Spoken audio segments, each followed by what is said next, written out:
All right. What's good, YouTube? Welcome back, man. We on another live. End up going live a little early tonight. You know what I'm saying? We in here a minute early tonight. I'm feeling good, man.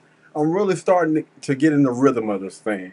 And I don't know, man. Who's to say we might be able to do this, you know what I'm saying, 3 years, 4 years, 5 years? Anyway, so we got an interesting video to go over today. And it's going to be from none other than your boy Anton Daniels and Charleston White. Y'all know how Charleston White is, man. He get on this doggone platform and say anything. But anyway, it's titled "They All Snitching." Charleston White gonna be talking about, I'm guessing, Young Thug, Boosie, Steven Jackson, Umar Johnson, and Trump. Oh, this is gonna be an interesting conversation because I know I'm familiar with Anton's take on Trump, but I want to say they probably on the same page though, because both of them is honestly controversial. Anyway, we're gonna go ahead and dive into this thing, man. When y'all come through, y'all make sure y'all go ahead and hit a like on your way in or on your way out. You know what I'm saying? And also they got this new thing called the hype button. Y'all go ahead and hit that too, man. Hit that hype button. And without further ado, we're gonna go ahead and get into this topic. Lego. Switch this thing up. Yes, sir. Lego. What's going on is Anton from AntonDaniels.com. I appreciate you guys for continuing to rock with us. Thank you all for tuning in for another special show with my dog, C White, in the building. What's going on, C? What's up with it, big dog? Bro, see you shining out there. I see you got all of the... Yeah. You nigga gotta look like money if you getting some money amongst niggas. Now, if you live among white people, you can look, normal. Yeah. But yeah, amongst niggas, you gotta, it attracts more money at a certain level. See, you moving around in a rare space right now. You doing things that, most people could only dream of. Like you moving around with all of the streamers, you moving with the interviewers, you well known in the streets. It's two different entities and markets that I've been able to tap into from going viral on social media. Mm-hmm. That's the streaming world and then the boxing world. Everybody been wanting to see me get my ass kicked, hit in the mouth. So what more better way to present that opportunity than to join one of the biggest streamers in the world, which is Aiden Ross, his new boxing platform, which is Brand Rich Promotion. So Brand Rich Promotion is the future. It's our kids UFC. Yeah. It's our kids them different boxing weights that Mayweather and them guys. So Aiden is the seed of that now, right? Yep. So they have other platforms, but it's not as popular, and it doesn't draw as much attention. So what most people don't realize is, homie, my fight alone with the Island Boys, numbers was up there with Mike Tyson and Jake Paul. Yeah. So Which is you crazy. hadn't seen no rapper get in the ring and fight. Mm-hmm. This is a new platform that goes along with streaming. That creates another revenue for our youth and our people, especially if you're an influencer and have a following. So you can go from being a YouTube influencer to now streaming. So you stream over here on YouTube on Kick. So if you guys aren't familiar, Charleston White got into a fight well, it was all set up or whatever, but it was him and this guy named Island Boy or something like that. Is it just Island Boy? Anyway, this is what he is talking about right here, man. What y'all feeling? So him and this guy kind of went back and forth, and to be honest with you, man, I think that kind of held his own room. Like he did a pretty decent job, man. Look at him. Look. Hey, hey, hey.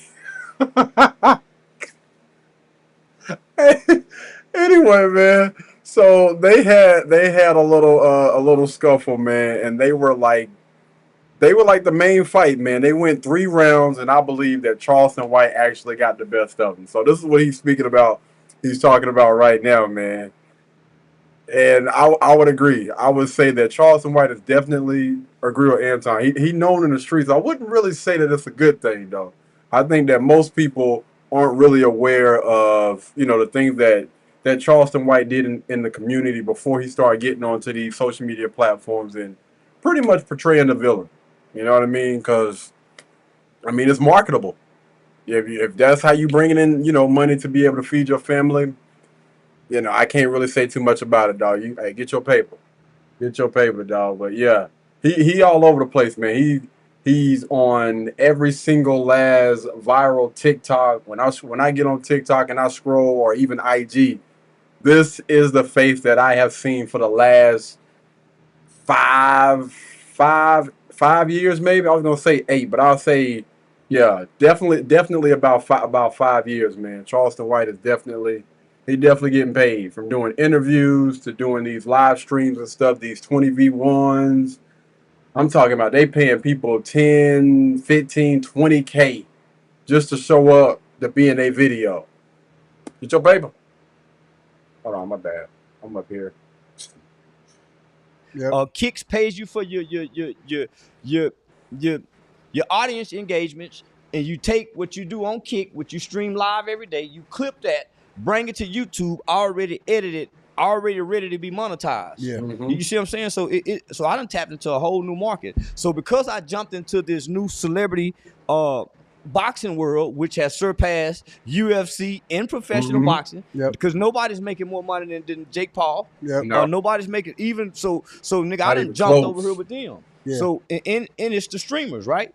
So by me doing that, I was able to tap into the professional boxing. So right after that, I immediately. And I'm gonna say this, man, as a fan of boxing, and if you guys want to watch this entire video all the way through, y'all already know I have a link down in the description box below. If you don't, want to hear any of my babbling or whatnot, you feel free to go ahead and click and watch the video. Always make sure I give credit to the content creator. Shout out to Anton, man. He's doing phenomenal things, on his way to 1 million subscribers right now. And I was following him back when he only had like 50K, man.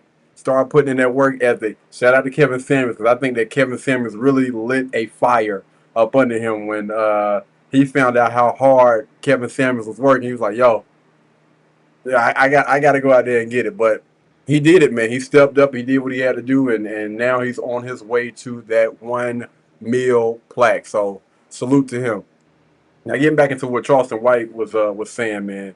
As a huge fan of boxing, I will say when this stuff first started happening, I really wasn't with it, man. I was just like, yeah, nah, them not real boxers. I'm not about to sit here and pay my money to go and watch a couple of YouTubers. I believe it was Logan Paul and KSI at the time. Like, it was a mockery. Like, this is a joke, and most people still look at it like that. The boxing community, most people still look at it like that. But when you look at the amount of viewers, how much money they're getting from different sponsorships, and how many people are backing these content creating it's the wave, man. Everybody wants to be a content creator now. Nobody wants to be a boxer, a lawyer, a cop, none of those things. Everybody wants to be a freaking TikToker, a YouTuber, or some type of influencer. And I would say now again, I understand it, because a lot of these people are literally tuning in to see other people get their tail whooped, because you got Logan Paul and KSI. Both of them got too much mouth, if you ask me. But yeah, I think a lot of people was wanting to see Charleston White get knocked out, but he held his He got own. invited to Pacquiao's fight. Yeah. Shout out to the goats. You know Mr. Sam West and Al Heyman them, homie. So now you done got other people's attention. Because now you done tapped into a whole nother arena. So It seemed like the whole, because they doing something that is really transformational. just imagine if me and Boosie get in there. Me and T. So homie, at one point in time, one of those Audi people offered me and T.I. $1 million to fight. Yeah. He don't Wow. need $1 million, you know, but I could have used it. But yeah, nah, nigga. So, nigga, me and Boosie done really been on the phone, and they done offered me and Boosie some money, and you know, nah, homie. What? So, it's a they tired of regular boxing. Yeah. They would rather see somebody like me with a big mouth. You know, somebody that's been talking Kwame Brown online, been talking to fight Shaq. You know, they would love to see that, homie. Yeah. They would love to see rappers settle disputes in the boxing ring rather than in the club and in the parking lot, than in the Facts. graveyard. Facts. I think that a lot of rappers are scared. They are. Most of them throw punches like girls. You know, if you had most rappers throw. Facts, man. Listen, I think that's the reason why I started to actually appreciate that, because hey, we can set up a fight, and anything that you want to get off your chest, you get it out in the doggone ring. Put your money where your mouth is, and put your fist out there instead of using this mouth and guns. Y'all know I have never been an advocate for guns, gun violence, or any of those things. I think that all problems can literally be solved with a conversation, or you know, just a little fight. You know what I'm saying? Ain't nobody gonna get hurt too bad. You know. Baseball, the first pitch at the baseball, they throw like a sissy. Yeah. So yeah, nah. So nah, homie. So but because of that, I didn't want to get stuck on the internet. Yeah. Because there have been many viral sensations. There have been many people who have gone viral, but you can't remember the last viral sensation.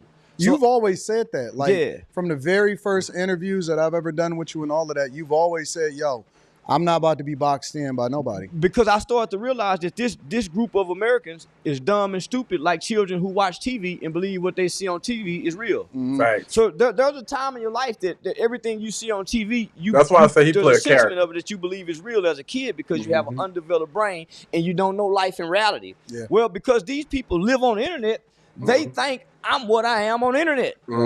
They think I'm a vulgar, disrespectful person. Homie, I done got on here and said I rape people and ain't never raped nobody. Yeah. Whoa, I done got on here and said whoa, brother, what we doing? Hell no, what? The hell going on? that I kill people and they never kill nobody. But because they can pick and choose, they'll say, oh, he's a rapist. Well, I say I'm a killer too. Oh, but you didn't pull the trigger. But I ain't never raped nobody either. Oh, but you said it. Agree. Yeah. So, nigga, when I realized that, so when I started Googling my name, at one point in time, when you Google my name, the first thing that would come up was the American Bar Association Journal. That used to be the first thing when you pull my name. And then there was another one, Really? the African American News. So this was the largest African American digital news on a newspaper that had done a write-up about me. Then you would see the Walter Cronkite School of Journalism. Do you know how big that is, homie? So, but after I started becoming viral on the internet, all my viral clips start superseding real documentations of what I've done in real life. So then that's when I started analyzing this shit and said, homie, they're gonna trap you on the internet. And what you do on the internet is gonna supersede what you do in real life. Because these people don't associate real life anymore. Everybody's trapped in the metaverse and not the universe. Yeah. Nobody is facing with reality and dealing with reality. They're dealing with the metaverse and coming and they taking a break out of the metaverse and come look around in reality, fix something to eat, maybe wash their ass, take care of the kids, put the pacifier, and then they jump right back into the metaverse and they miss the universe. So even when they're out eating, when they driving their car, everybody's in the metaverse. That's why so many wrecks. They're not paying attention in the universe. That's why so many victims, because people are not observing but everybody's looking down at their phone, so everybody's a potential victim. That be pissing me off so bad, man, when I be driving and I see people like doing stupid stuff and I look over and I look over their damn car, they sit there looking at their phone. Oh my goodness, boy. Driving when I'm driving in Rock Hill, South Carolina versus driving in Charlotte. Oh my goodness, bro. Completely different. I don't know what the hell is going on with the people in Charlotte, boy. Because they're in the metaverse. So, nigga, when I got hip to that, I said, nigga, I'm finna be the Denzel Washington of the metaverse. And I fulfilled my dream. Mm-hmm. I think you exceeded it, bro.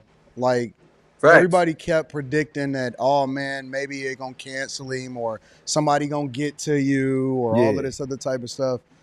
Somebody did get to me. There was a real gangster who's in this book. You actually had Tegan on here. Yeah. A real FBI, a guy, a white guy he's the new Donnie Brasco of today. It was one white guy who worked for a gang unit. He went inside of a neighborhood and arrested over 50-some gangster Crips by himself, playing a blood, dressed in a red uniform, and arrested all Crips by himself. He bought crack from the ones that sold 20s all the way up to the ones that sold keys. Right. He beat up a few of them, went undercover. He didn't have no money, and he did this with $1,500 till the FBI got on the case. Once the FBI got on the case, he was able to go full undercover and got these guys. Well, this is around the time Facebook came with the Facebook Live. So this guy was somebody we all looked up to. Guy by the name of Kevin Spencer. We all looked up to him. He was the epitome, like how Young Thug is. Yep. He was that in our city, the baddest nigga ever. So once he snitched on his Woody. He snitched on his Woody. He snitched on his Woody. But he told everybody, can't nobody beat me up, nigga. So I'm gonna come back to the city. I ain't going to witness protection. So Tegan wrote the book. Yeah. I read the book. Tegan wrote the book. So while I'm reading the book, I'm also working in the community with some of the kids that Tegan got and the mothers in this book. I meet one of the mothers, a lady by the name of Miss Nikki. Her son catch a robbery case. I help him get out of the robbery case. She tell me how Tegan helped her get out of his life, helped her son. So I'm saying, man, this white boy is really a hero. Yeah. He don't want the book to go to the movies because he don't want to look like a white savior. You know what I'm saying? Why would you be, because racism, I'm saying, why would a white boy be feeling it about him? So after he arrests all these black kids father, he went to the Fort Worth Police Department and said, hey, man, while I was working undercover, I saw this in the homes. I saw it in the house. A lot of you guys have to do this. We need to come up with program. They said, man, great job. Why you want to help these motherfuckers? You're a decorated cop. He quit working for the police department and put all his resources in this book to build a program for black kids in the same neighborhood that he arrested daddies at. Yeah. So, nigga, now I'm working with these same kids. So this nigga attacked me because of this. But the Wait. Man, good grief. Hey, listen, when you... Hold on, y'all. Wait a minute. Good grief. What we got? What's going on here? That thing just messed me up, dog. It really did. I gotta... Let me get myself together. Damn. See, the thing about doggone Charleston White is, man, this dude, he be dropping so many facts. I be wanting to go back and go through and check and make sure. Is this motherfucker learn? Hold on, I got. Damn. Okay. All right. Let's. Y'all forgive me, man. I'm trying to keep up. I'm trying to keep up. Black community is cheering him on. He was a gangster killer. All the niggas in the neighborhood scared to call him a snitch. I publicly called him a snitch. Oh. So nigga, won't nobody publicly say, man, Kevin Spencer is a snitch. All the niggas still hit his G's and his C's. Twisted Black, the famous rapper, came home, hugged him, and made a song about him snitching. But he'll beat you up if you say this. So he catch me at the barbershop. They set me up because I'm the only man in my city, the community activist, who will say, man, kids, this is the gangster nigga, y'all, he snitched, so y'all tell too. He still get his C's. He still get his G's hit. Why y'all let these niggas tell too, nigga? That's why he attacked me in the barbershop. But you got the black community clapping. Wow. But they saying I'm wrong for snitching. So when Woody come home, they clap for Woody. Oh, Woody's so loving, but this nigga done killed a bunch of people. Just 10 years ago, the FBI said he's the most dangerous man in Atlanta. And they clapping for him. Mm-hmm. But I'm the bad guy for wanting to tell on these kind of guys. Okay, pause right here, man. Dang, let me catch a breather. So what I will say about Charleston White is, if you really pay attention to, Charleston White, he gets on here and again, he plays a character for the cameras. He literally goes live and says things and does things to piss people off. Those are his intentions. I'm literally trying to get a doggone viral moment. And people don't even realize the more that you dislike somebody and you share and you comment and you dislike, you are literally pushing their content out there to more people. More people are going to see their video. More people are going to check out their YouTube channel, their Instagram, or whatever because of you, because of the haters.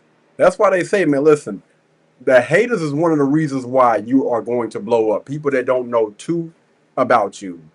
And if they really pay attention, if they really sit back and they pay attention to Charleston White, they look at his past and they really listen to the things that he's saying. Like, he's literally on here educating y'all on. I wouldn't recommend it for everybody, right? Because you got to be careful. Like moving like Charleston White, especially now without certain resources and protection, you can definitely put yourself at risk. So I wouldn't advise, people go down the route that he took. But you can check out what he's saying and maybe take a little maybe, 2 or 3 things from him and literally be able to grow a freaking empire off of just trolling. Because that's what he's doing at the end of the day. And I would say this, I'm not a huge fan of Charleston White because, again, he done said some stuff about, some people that are no longer here that I don't necessarily agree with, but I understand why he does what he does. Trolling. He's literally just trolling. And he's been able to build a freaking empire. All those chains, the money, the lifestyle, and everything that he got. The reason why he got all of those things is because of those people that can't stand his tail. And they literally keep coming back and looking at his Instagram, every YouTube video, under every comment. I'm telling you, man, and just continue to help this dude thrive. So now Young Thug done come out snitching. Young Thug got a video in the interrogation room for 2 hours having dialogue with the police about crime and criminals, but he don't want to work with Gunna. Come on, homie, look at the hypocrisy. So, nigga, God made me the sacrificial lamb. That's why I have gotten this far, because I have been attacking evil. They've been saying I've been evil, but that's why God won't let nothing happen to me. Because though I walk through the valley of the shadow of death, I shall fear no evil. I've been speaking against evil, my nigga. Mm-hmm. So who go hurt somebody speaking against evil? They preach evil. They go commit crimes and put it on songs. That's how they were able to give them. And they use the songs against them.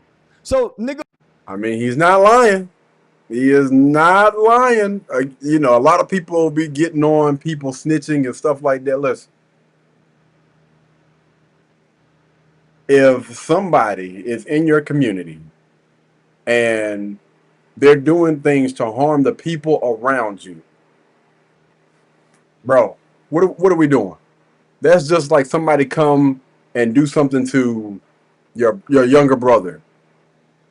God forbid something happened to your younger brother, or even your older brother, your sister, your mom, your dad, your aunt, your uncle. You gonna stick to a code, or you gonna get them up out of it? Because you could be next. So again, I'm not faulting. I understand completely why, some people snitch. I understand. Boosie killed 9 people, went to trial for 5. Used a 16-year-old to kill 5 people, and this kid didn't make over $50,000. He paid $2,000 per hit. Damn. And people saying God on his side. You're a damn lie when he got a 15-year-old doing life in prison. And by the way, I helped worked on that law to try to get this kid out. It's called JLWOP, juvenile life without parole. I went to Washington, D.C. over 4 or 5 times. We got it abolished, but you know what? They didn't make it retroactive for the boy Boosie used. So that's why this is personal to me, nigga. I ain't got to explain that to y'all. Why he picking on Boosie? Because I fight to get Marlo Mike out, nigga. He'll die in there as a baby. Nigga was 15 years old with 9 bodies. He went to go tell because he couldn't sleep at night. Boosie sleep good at night because he didn't pull the trigger. That baby can't sleep, nigga. While you throwing your pool party, that baby had 9 bodies, nigga, at 15 years old. And he hold on, man. Good, great. This is tough. I ain't realized. I really didn't study that. I didn't really look at that little Boosie case, man. And I don't know how true any of this stuff is, man. But anything that anybody say, I always take with a grain of salt. But it is unfortunate if that kid at 15, man, got 9 bodies, and he did it for 2,000. Listen, I have been around some very, very, troubled kids, young adults, and I will say, man, like being in the wrong type of environments, around the wrong people, having the wrong people influence you. Like kids, like they soak everything up. Their brains are like sponges, and they're not fully developed. And at 14, 15, whatever age that young boy was, man, when he started committing crimes, man, like it's crazy. Like all of this stuff is learned behaviors from an undeveloped mind. That's tough. Get them all. He had to get it out his heart, my nigga. That's why he went to the police and told. Can't sleep at night, nigga. You done killed 9 people and you can't tell nobody about it. Dang. And you a baby? He was a baby. And y'all got more mercy for Boosie. And this nigga still rap about what he being on death row. And he cried. He was in protective custody. Ask Eric Brown, who was in Angola with him. And look, East Solid. Bit Boosie a hoe. That's why I want to get him in the boxing ring and punch on his diabetic jaw. Bitch ass nigga. He even said in the song, he the top 5. He done misled more juveniles in America than Tupac. Boosie should be sentenced to the higher end of the maximum sentencing guideline. You know why? Because he talked that street shit. Let's see if he can stand that street shit. Because his background take him to that USP he was talking about. They gonna go back when he ran away from home at 12 years old? See, I done been in federal court when they say, oh, you ran away at home at 12. At 13, I don't know what that's about. You pulled a gun out on somebody when you were 14. Oh, it was a BB gun, but that's still serious. I watched a federal judge walk a nigga from decisions he made when he was 12 to 24 and took him to 30 years, nigga. Let's see if Boosie can stand up under that, nigga. Man, good grief, boy. This, I did not realize what I was walking into. Like I seen, man, hold on, look, I gotta sit up, man. We have to give a huge shout out to Anton, man, for like just putting this thing together and just letting Charleston just go. Charleston White, Cat Williams, those 2 people. Well, it's a few others. You just have certain people where you ain't got to say nothing. All you got to do is just give them the mic and just let them rock. And I'm telling you, and they will go. And the video gonna do numbers because they gonna say whatever they want to say, and they don't give a damn about who hear it. And I got so much respect for people that don't mind being that way. It's gonna come with a lot of hatred. It's gonna come with a lot of people judging you, but hey, it is what it is. Let's see if Boosie can stand up under that. Nigga, take him to the higher sentencing end of the guideline and see if this bitch don't fold. Damn. He ain't been tested. That nigga just talking. That nigga been tested. How can you give a man life, 2 life sentences, and he still go down there and make right choices? Most niggas go down there doing wrong with 2 lives. They give up, nigga. How you still have hope? Let's see if Boosie that strong. That nigga strong. Niggas just be talking, nigga. They don't make rap songs about niggas like him.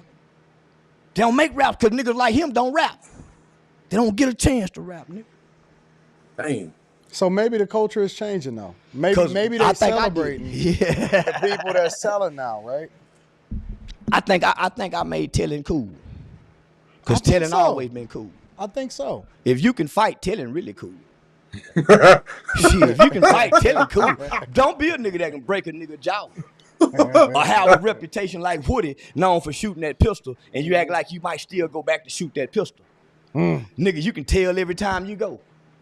He's speaking facts. He's speaking facts. Like, listen, it's a complete difference when you got power, right? When you got a decent amount of money, or again, you know how to fight. Most people gonna turn it. They gonna turn their damn head when you do something. Like, what you say? Man, listen, go on. You got it, brother. You got it. You can get away with it. Shout out to Gator. I would love to see him 3-4 times fight, come back still. Yeah, shout out to that nigga Gator from the north side. I would love to see him. What about Steven Jackson, right? He's recently brought you up and he's been speaking on you. I don't know why he's been speaking on you. Steven's a wannabe, man. Yeah, you know what? He's a wannabe trying to be. Oh, wannabe. See, you got in the black community, you got You got men and you got males. Mm. You got males that's adult that don't know how to be men. Mm. You got men and males. Then you got OG niggas. Then you got street niggas. Then you got juvenile delinquents. Then you got the YNs. You got square niggas. But then there's a group of niggas that I like to refer to as has-been niggas. Mm. Michael Jordan is a has-been nigga. Tiger Woods, has-been. Fair. You know, once was great, has-been. He retired, you put his jersey up. Then you got a used-to-be nigga. The used-to-be nigga is the nigga I don't like. He used to be something, and he's still trying to remind you of what he used to be, but he ain't that today. Used to be ass nigga. Talk about when he used to have money. When we used to, nigga, but you can't do it today, nigga. Man, listen. The reason why this is so doggone funny to me, because I see it. Let me tread lightly. I see this on social media all the time, man. Whether it be through Instagram, even YouTube, Facebook, the whole nine. People bringing up stuff that they used to do back in high school, right? You got some people out there that played a sport and they was the man. When they were in middle school, when they were in high school, they was the man. When they was in college, they was the man. Now you look at them, they ain't got going on for themselves. But they continue to post old to remind you, hey, listen, I used to be this back in the day.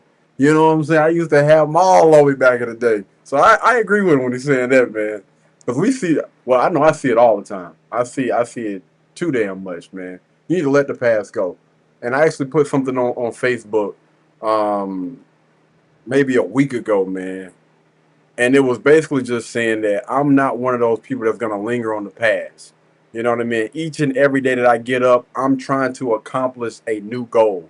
Get small wins to hopefully get to, you know, something big that I can actually be proud of. Instead of spending so much time focused on the past and focused on yesterday, you ain't got nothing to present today.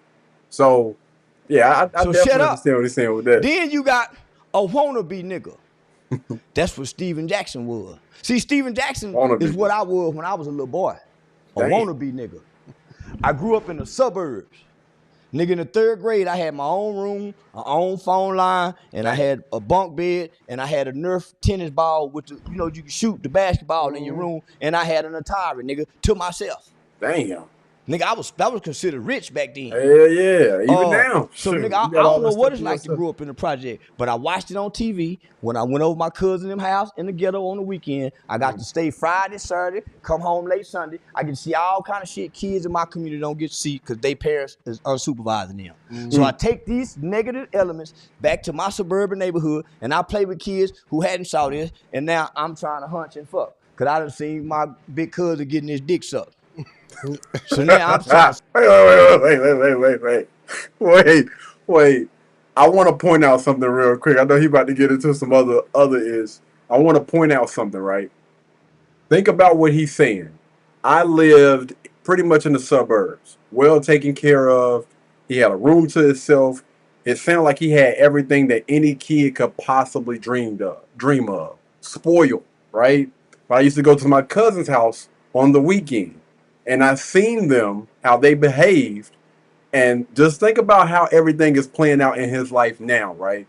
About playing a character, seeing the disconnect, seeing, you know, hey, if I want to, you know, get some attention from some women, I see if I keep acting like I'm from the suburbs or whatever, I'm not getting any play. But I see my hood cousins getting all the play. They getting you know what I'm saying? So if I start to behave like that, I might be able to capitalize. All I have to do is just play a role. That's it. I just got to study, and everything just got to be sharp. It got to be on point, and it's not hard to play a character. Man, listen, yo, this is crazy because this is literally what he's doing. But he done took it now, and freaking man, he done did some other stuff with this thing and been able to really capitalize on it. Because I think that box, head, all that stuff is low hanging fruit. But you're actually starting to generate some wealth where you can take care of, not only take care of yourself, but take care of your family and the people around you. Yeah, that's a whole nother ball game right there, man. See, do they suck dick over here? So they don't suck dick over here, but I'm introducing it. So nigga, that's how kids learn shit. I'm hearing music. There you go. Hey, we want some. So I'm learning this here, and niggas stealing the tape and bringing it over here, and we listening to it after school. Yeah. You see what I'm saying? So this is why white people didn't want their kids going to school with black kids. Hell no, don't let them niggas come across the railroad track. So I understand. So it's a reason why your parents don't want you playing with certain kind of kid, because this kid is being exposed to some shit. I wasn't being exposed over here until I went to my aunties and my cousins in them houses. And I bring that shit over here. Because children are not supposed to see it, hear it, or speak it. So nigga, I was a wannabe. So by the time the culture and by the time black entertainment and black culture started propagating this shit, homie, you gotta think. Nigga, I'm 8, 9 years old. Our mothers are blue collar workers. Our daddies are blue collar workers. Our uncles are hustlers. And we all at home waiting for them to come off work with all our necessities and needs met. And we got MTV. We got a VCR. So you gotta remember, homie, when I'm born into the world, nigga, Superfly in the Mac is like Dr. King and Malcolm X in the black entertainment world. These movies are propagated and projected. So to hear a nigga say, "Shut up, bitch," and she'll get slapped like a woman gets slapped in the movie, that ain't unusual. Right. Bitch, you better shut up. So nigga in school, guess what we doing? Shut up. We remember that shit in elementary. I already backhanding the bitch in the mouth. So we learned this in elementary. Nigga, we watching, nigga, I watched the Mac, the movie, nigga, probably 50 times, nigga, before I learned my math tables. I can recite that shit. Nigga, and when Goldie said, nigga, I'm gonna have motherfuckers talking about me like they talking about Jesus, nigga, that was my line. And if I ain't got motherfuckers talking about me today like they talk about Jesus, nigga, and I said, damn, I'm a little bitty boy. Nigga, I said, I'm a little bitty boy. So now, nigga, so then your mother is trying to counter this. She's not bringing these kind of men through your house. So I'm not seeing these kind of men within my household. When I step out on the porch, my neighbor is a Mexican who got a mom and daddy that's married. And that's my best friend, Brian Allenese. So I can stay over Brian Allenese's house. So I don't know racism. The next door to me is a DEA agent. They tell on me every time I try to sneak out the window. So, nigga, I'm surrounded by morals and positive value. Only time I'm seeing this bullshit is on television and when we go to Aunt B them house. Or when I go with my grandmama. Cause my grandma.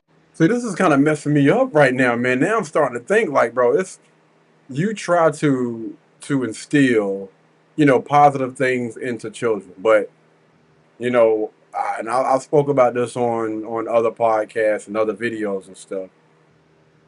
A big influence is the type of stuff that you put into your brain, the type of content that you consume, the type of people that you're around, and also for children, man, the type of people that they look up to.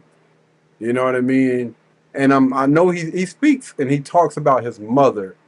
I'm just curious about like what type of men were in his life, like where, like his dad or a father figure or a male figure. He talks about his cousins and stuff, because I done heard a few different things from Charleston White, but I would love to maybe get a little bit of insight in that, because a lot has happened to this guy, man, when he was younger. Like listening to his life story, it's crazy. I'm on drugs. Homie, I didn't know what crack looked like until the DARE program came. And they bring the little vials and showed her what crack. I didn't know it did, nigga. I saw the was on crack. I didn't know they did that on DARE? I was shielded as a child, as most child should be. The culture is one that took the veil off and exposed our children to the criminal elements of society. The white man didn't. You got to think, this nigga made it to the NBA. What street nigga, gangster nigga, talk how he talk, made it to the NBA and fulfilled the NBA contract and retired after the NBA and don't have no prison time. So he was a wannabe that didn't get to be, that's trying to be. He's the wannabe that didn't get to be, that's trying to be. Nigga, so just think, I never got to be. So, nigga, so by the time I get to 5th, 6th grade, I just been watching this. So by the time it was 5th going into the 6th grade, Colors came out. Yeah. Now it was 6 going into the 7th, Colors came out. Nigga, the Colors, nigga started putting bandanas in his pocket. Oh, Niggas color. had first saw the Uzi machine. At first, nigga watching Rambo wanted to be a military soldier shooting the gun. They gave me Rambo at first. I had all the army men. I sit them all around the room. And they didn't move. They were just still. And they lay that, you know what I'm talking about? I had all that shit. So, nigga, I wanted to be a soldier at first because my granddad was in the military. My other granddad. So I wanted to be a soldier boy, police officer. Till my uncle said, nigga, you better not be no motherfucking pig, nigga. What's a pig? A punk ass cop. And boom, hit me in the chest. Nigga, I ain't police. Nigga, hurt my heart. Okay. Nigga, I ain't want to be no fireman, but I want to be a police because I had. That's what I wanted to hear. So, damn. Hey, man, I mean, things, I guess, work out for the better, but I'm actually glad that I did finally hear about, like, what were the male figures in his life? What were they telling him? I understand now. Now all the police told my mom about me. So, nigga, the culture is shaping an innocent kid's mind because children mimic what they see and repeat what they hear. Yeah. So, by the time I get to 6th grade, now I'm adolescent. Here come colors. But before then, nigga, you had Penitentiary 1, Penitentiary 2, Penitentiary 3. They had a little bitty nigga named Too Sweet. They beat up all the big ugly niggas that was raping. They had a nigga named Eugene who was getting raped in prison, who had to sit down and pee like a woman. So I'm depicting this as a kid, homie. So nigga in the 6th grade, because I got my Uncle Curtis, my mama sister started getting on drugs, her youngest sister. So my mama would let my Aunt B come stay with her. While my mama at work, she letting her street boyfriend come over. Nigga, he telling me all the prison stories, making it sound cool.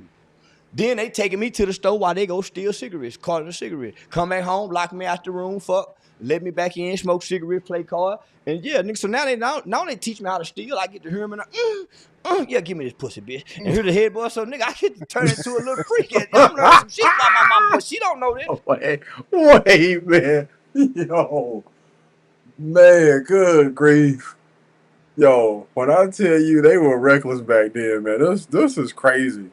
Like hearing this is freaking crazy, man. Like, no wonder he turned out But through it all, man, you know what they say, hard head make a soft butt or whatever. I think he did finally learn his lesson, and before social media kind of came into play, man, he did a lot of stuff, a lot of different things, man. I think he was even, you know, on the board or something like that. You know, trying to get certain laws and stuff passed, helping out with the youth in the community, single father, raising his children. Guy's done a lot, for real. Boy, don't tell your mama I had a young curse over her. So nigga, they already teaching me to be deceptive because that's your family that's doing this. Yeah, nigga. So so by the time I get to nigga, but think about this. So I fall in the washing machine at 5 years old. I break everything from my waist down. So I had to learn how to walk from 5 to 7. As soon as I learned how to walk, I put my eye out playing with a homemade slingshot. So from 8 to 12, nigga, I had 9 eye surgeries. So I had from 8 to 12, I had 9 eye surgery before I had my eye removed. So the whole 6th grade year, I just had a patch on my eye. So I really didn't get my eye to 7th grade. So nigga, I got an insecurity. So 7th grade, I ain't no bad kid. I just got my new eye. I finally get to be a kid. Nigga, 8th grade, I catch a murder case.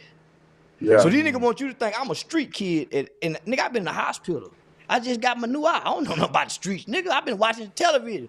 I'm a wannabe. Trying to be. But I'm a kid, nigga. Yeah. So these niggas don't put the street codes on me as a baby. That's why I want to shame these niggas, homie. So at 14, nigga, I'll catch a murder case, nigga. All I know is to be honest, my nigga.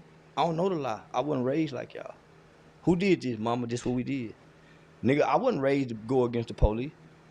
We used to run and hug the police, nigga, during there. I wasn't raised with criminal values and morals, my nigga. I learned that from as I got older listening to music.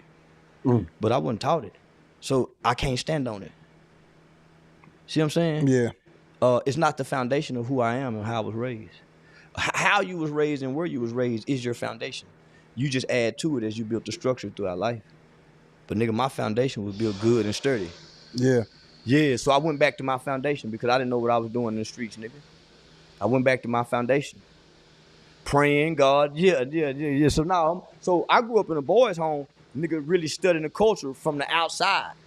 While y'all was on the inside listening and dancing, I was on the outside seeing it how nigga throughout the years we all transform and shape to the culture.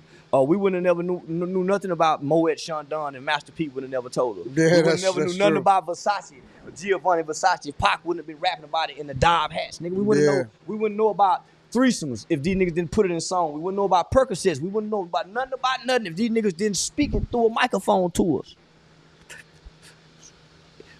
We see it in our daily lives, but we can't highlight it because we're in survival mode. We're in pain. We're in struggle. But when we're having fun and entertaining ourselves, the music helps us highlight all the negative attributes of our culture to grab a hold to. And this is where I differ from everybody else. Like, I was never, even though, you know, they used to play certain music and stuff, you know, I didn't grow up in the suburbs.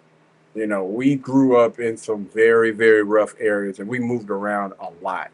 You know, moms did the best that she could, you know what I'm saying? And, you know, thank God a few years later, me and Pops end up, you know, squashing beef and had a nice little sit down. And now we have a better relationship. But early on, fam, it was not easy. You know what I mean? Everywhere that you turn, you got drugs, you got alcohol, you got, I'm just gonna say, people out there selling it, you got gangs, you got, man, I think I done got jumped, what, 2, 3 times in my doggone life by, you know, people that live right around the corner from us. It was tough, bro. It was no freaking joke. Friends that lost their lives from guns, you know, getting locked up more than once, and the music don't make it any better. But I was never honestly a huge fan of like certain movies, like The Boys in the Hood and stuff. I've never been a fan of those movies. I could never gravitate to, you know, Boys in the Hood, Menace to Society. That stuff used to always turn my freaking stomach, man. I was just never a fan of it. Even though I had family members that watched it, that loved that doggone movie, friends, you know, even on you know, YouTube and Facebook now, you know, having these comments. You've never seen? No, I've never sat there and watched those movies. Anytime the movies come on, I get out. I'm just not interested, man. Anytime those certain songs and stuff come on, I'm just not interested. I always gravitated more towards people like Wale. You know, we actually grew up on listening to a lot of R&B. My mom and my dad, I think that I was probably conceived off of freaking R&B because I love R&B. People actually either rapping or singing about love, about being happy, that all of that other stuff, that rah rah, I never been into it. Now, again, growing up in that type of environment, you have to become something in order to make sure that, you know, you protect yourself or you protect the people that are around you. So, you know, I had to become you know, I had to become a different character almost, because deep down I was still this big, playful kid that still loves to laugh, joke, and play around and things like that. But yeah, man, I just never gravitated towards, you know, the stuff that he's talking about now. The music highlights it for us. The white boy don't. And they saying, well, it's the music labels that's putting it out. It's the niggas that's writing it out their hearts. Yeah. What comes out of a man's mouth is in his heart. Who write these lyrics, nigga? When these niggas first get their first hit song, who wrote it? The record label didn't write it? Nope. So who's coming up with these words? Who's putting these phrases together? You, nigga, based on what's in your heart. Yeah. So, yeah, nigga, so I came to really attack the culture because it's imagery. It's propaganda that's using imagery, gangster imagery, nigga, to control a specific group of people in America. And we're targeted by it. So, yeah, that's why these niggas hate me, nigga. I attack their gods. He's still trying to play gangster. You know, he claimed Bloods. Who put him down with the... And I also got to say this, man, like, I put something on Facebook the other day, too, man. Like, there's so many people that have that mentality that are so close to me, you know what I mean? And, you know, I try to have conversations with them and try to tell them, man, like, that type of lifestyle of... I'm not even a fan of rings, jewelry. That's why you will hardly ever see me wear any type of jewelry outside of my Apple Watch And the only reason why I mainly keep this on is because I'm trying to close them rings, and it's more for fitness than anything. I've never been big on jewelry. Even when I was, getting a decent amount of money when I was younger, doing some things that I didn't have no business doing. Like, I've never been a huge fan of jewelry, earrings, any of those things. Like, I had it, you know what I'm saying? But I used to hand it out to my brothers, anybody that wanted to wear my chain or whatever. I want to say one of my brothers either lost my chain or he never gave it back to me. Now that I think about it. But yeah, man, it was. I'm talking about diamonds. I had like 4 or 5 rows of it or whatever, man, and spent a decent amount of money on it. And I used to give it out, let everybody wear that doggone thing, man. Just I don't know that type of stuff. I never gravitated toward it. I had it once, and then after either I lost it or I grew out of it, I just never went back to it. Blood. Oh, Steven Jackson? Yeah, they claim blood. Him and Anton, what's that? Marquise Daniels. All them niggas, man, look up their YouTube rap video. Them niggas throwing up blood. Yeah, man, came blood. So, He's a nigga, former NBA player. man, when he get put down? Who quartered him in? When did he go do a drive-by and kill somebody? When did he put in some work? So he mad at me because I said fuck George Floyd. But I said fuck George Floyd the day after he died. I didn't wait years later. I said fuck him after he died. When I saw George Floyd laying down on the ground, and he wasn't. Here we go. Here we go. Now, this right here is where I'm not really a huge fan of Charleston White. Again, I understand why he does these things or whatever. It's for clickbait. He wants to go viral and stuff like that. But it's just certain lines that I would never cross. You know what I mean? I'm not talking about anybody that's no longer here. Like that's just an automatic no. Like again, man, stuff like that just turns my stomach. Like yeah, but again, we know and we understand, people that do content, that shoot content, we know and we understand why you have individuals out there that speak like this. I'm not saying that it's okay, but I do know and I do understand the why behind it. I am well aware of it, even though I would never agree with something like this. All right, so y'all just bear with me here. Squirming, nigga, get off me, putting up no effort to fight to get a white boy off him. I ain't clapping for no punk like him. That's a sissy. That's a nigga, you laying there. You let that man kill you. You didn't put up no fight. But if it was somebody black, because if you look at your criminal record, George kicked in a woman's door in the middle of the night, a pregnant woman's door, put a gun to her belly and say, where the money at? So he couldn't do that to the white man when the white man was on it? Make the white man kill you, nigga. Just don't lay there. So nigga, I got a will to live, and I'm gonna fight to live. So when I seen that, I ain't had no compassion for him. Yeah. So then when I saw the whole video, I didn't like him after that. Bitch ass nigga should have went to jail. Nigga, he's sitting in the car, the man begging him to go to jail. And I'm saying, when did nigga stop wanting to go to jail? I thought the objective was not to talk to the police. White boy, take me to jail. I get to jail, call my woman, call whoever, or I lay it down. But I don't hold court in the street with the law. I already know I'm going to jail. But he trying to swallow the dope, big bad nigga. So this Jackson boy mad because I said F his brother. He played like he came looking for me. But nigga, ain't nobody in Texas came looking for me but that one nigga. And he found me. And it's easy to find me. Why would he come looking for you? He said he wanted to see me about this George Floyd sentiment. But he did not in Texas. And everybody know I carry a gun. The nigga who hit me in the barbershop, I got charged with 2 aggravated assault for chasing him with my gun. He didn't just hit me and walk to the car. You know what I mean? I went and got my gun, nigga.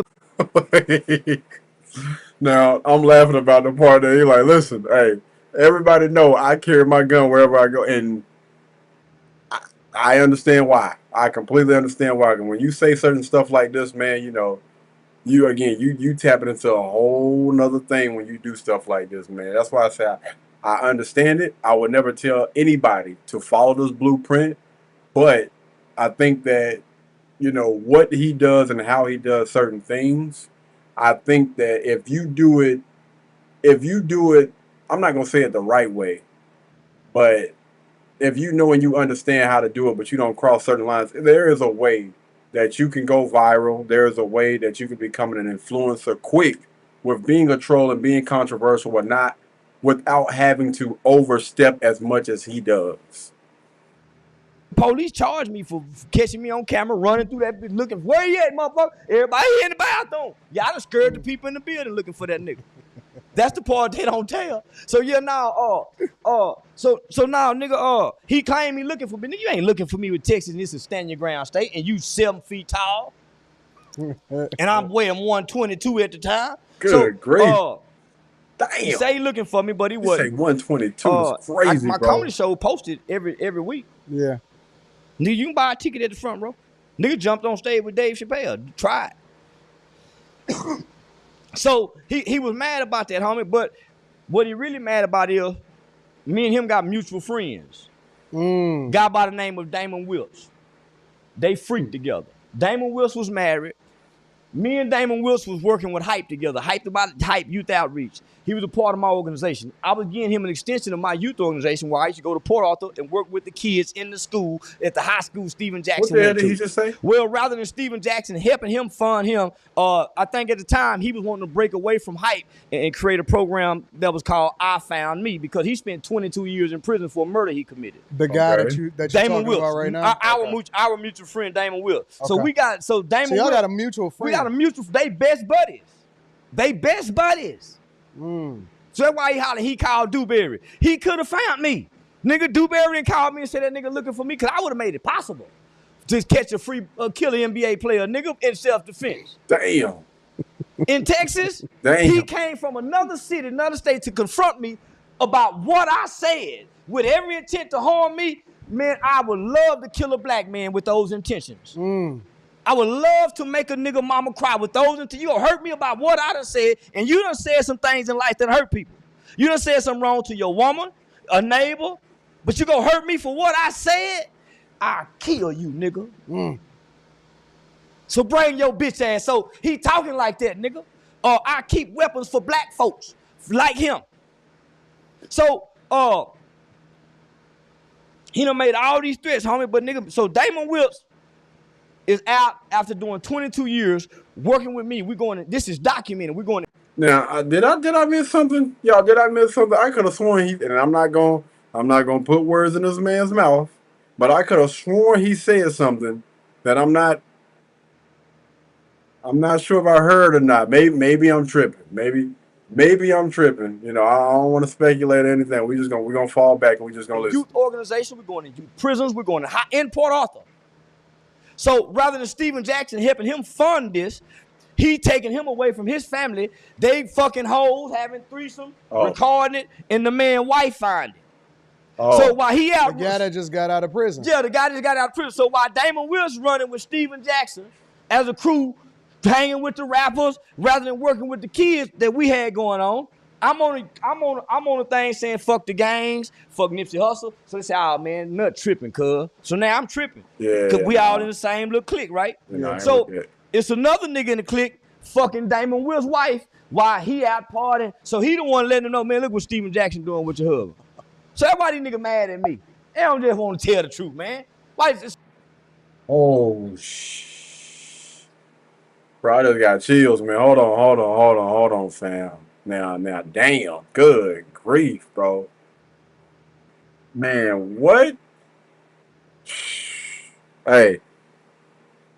Well, y'all gotta be careful, man. You gotta be careful about the type of chicks that y'all rolling with, because these mofos out here don't give a damn.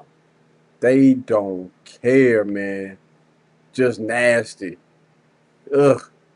Everybody just up there, man. You got the husband over here doing threesomes and you got the wife over here sleeping with somebody in the clip. So I'm saying, nigga, nasty. I ain't known for none of what y'all doing, nigga. I've been working with kids. I ain't known for fucking on these kids' mamas. Man, I ain't doing so, nigga. I hadn't even came to the internet then yet, homie.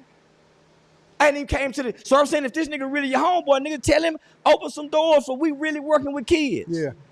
So yeah, that's why these niggas, homie, yeah, they won't tell the whole story, Tom. He got to grow up, man. So that's why he's still talking, up, bro. nigga. Yeah, nigga. Yeah. Ain't he in his 50s?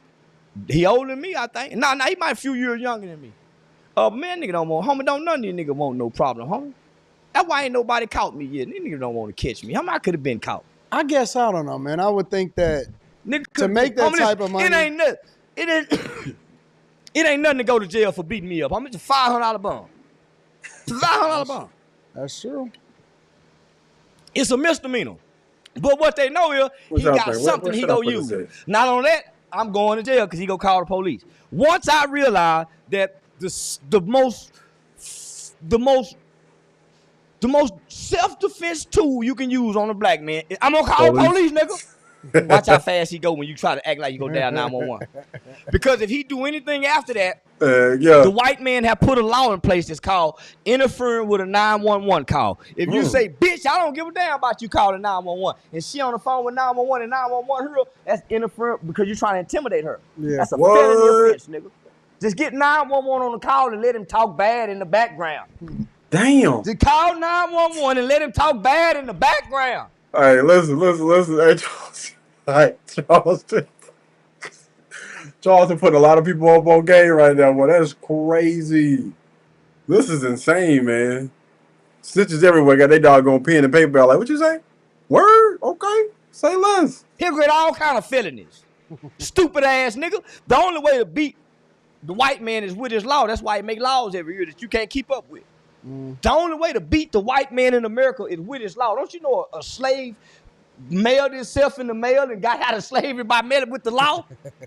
So, man, nigga, you dumb ass nigga can't come on here and argue with me and be talking about hurting me. You looking for me and you publicly saying this. The only reason I got charged with those 2 aggravated assaults because I once went against our police department when an officer got killed. That's what brought me and Tegan together. My best friend, or one of my best friend's sons by the name of Dacian Steptoe, killed a high-ranking Fort Worth police officer. Once I spoke about that on Cam Newton's podcast, that's when they put those charges on me. As soon as I came back from that podcast, that's because I pulled the scab off. But because they unjustly and wrongfully had killed that kid. They didn't bring him to trial. They executed him on the spot because nigga Garrett Hull was a bad motherfucker in the police department. Yeah. They executed that. So nigga, when I brought that up, homie, that nigga, when I got back, nigga, they had charges, felony charges on me. So they called that kicking the ball down the road. They knew I was gonna beat it. But nigga, they knew, man, nigga, I was attacked. And this guy was a killer. This was our Woody. This was our thug. Yeah. Everybody scared of this nigga, homie. I ain't scared of evil, nigga. Because I know what these niggas scared of. Me and the law. And guess who the law? Me? Nigga, I work. Nigga, I helped the FBI create a new COINTELPRO just like they used nigga to kill Fred Hampton. I'm the nigga they can get to kill Fred Hampton again. Nigga better leave me alone. Nigga make me mad and I go work with the police against them, nigga. And I really love the police. I really love law enforcement because I think them the baddest motherfuckers walking on earth. Law enforcement. I see how everybody get right when they come around. I wish I could have been one. So now, nigga, I just join them in spirit. What do you think about D.C. and the police? I think we need to go to Chicago next, Trump. I think Chicago next. Go put them boots on the ground, kick them niggas' ass. Cause listen, never in the history of America until they had niggas fresh out of slavery. Until niggas was trying to build Black Wall Street, they had never went a whole week and niggas didn't kill nobody. When we had a struggle, we didn't have black on black crime. Nigga had to be a roof and try to stop the toilet from leaking. These niggas got somewhere. Listen, he joking right now, but this is facts, man. Back, I mean, I'm not saying that it didn't exist because I don't really know, to what extent. I don't have any facts, data, statistics to back up any of this. But it did honestly seem like back then, man, we were so much more together. When they had that Million Man March, when, they did the boycott and everything, like the way that we behaved like a unit was just freaking unmatched. And it was like, listen, y'all don't have no choice but to give us doggone respect. Because come one, come all. And that's how we came. And now, man, we can't do a damn thing now, man. Don't nobody take anything serious. I mean, you look at doggone social media, and they are literally out here making and cracking a joke about everything. Everybody's so all over the place. And, I mean, I would love to get back to the point to where, we all understand unity. And we all realize that we have so much control, so much more control if we were to come together. Like, we can really do some things, man.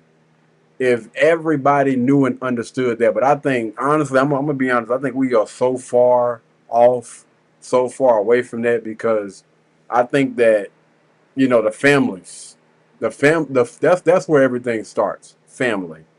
And when you look at the families, when you look at our people, black people, and I'm not even talking about just mothers and fathers. I'm talking about brothers and sisters. Once they get to a certain age, people moving, people not talking, they're not communicating. They, for whatever reason had a disagreement, and now 10, 15, 11 years then passed by. You can't even call up your brother, your sister, your aunt, your uncle, your cousin, all because of a freaking disagreement, man. People go their entire freaking lives holding a grudge. I would love to see the day when we all just stop acting like chaps, man. Stop being kids and come back and become a unit again. Like that would be it's so far Free to off. stay. So they got time to kill one another. We need fuck the National Guard. Send them motherfuckers that caught Bin Laden. Get them niggas ass out of retirement and send them to they caught in Chirac, don't they? Yeah. Don't they call it Chirac? Sure. Then let Trump send the federal military on there and kick them niggas in their ass. That's the only thing gonna get these niggas right. They went a whole week with 0 murders. Thank you, Donald Trump. That's unheard of in America. Wow. Somebody dies every 3 minutes in America. Thanks to Donald Trump, and 0 bodies was counted. Recently, one person That's died, interesting. and immediately Trump said they need to bring the death penalty. Man, listen, Trump, fuck the death penalty. Send them where you just sent that Mexican over there in El Salvador, where they ass like this. They bald head down. Send their ass over there.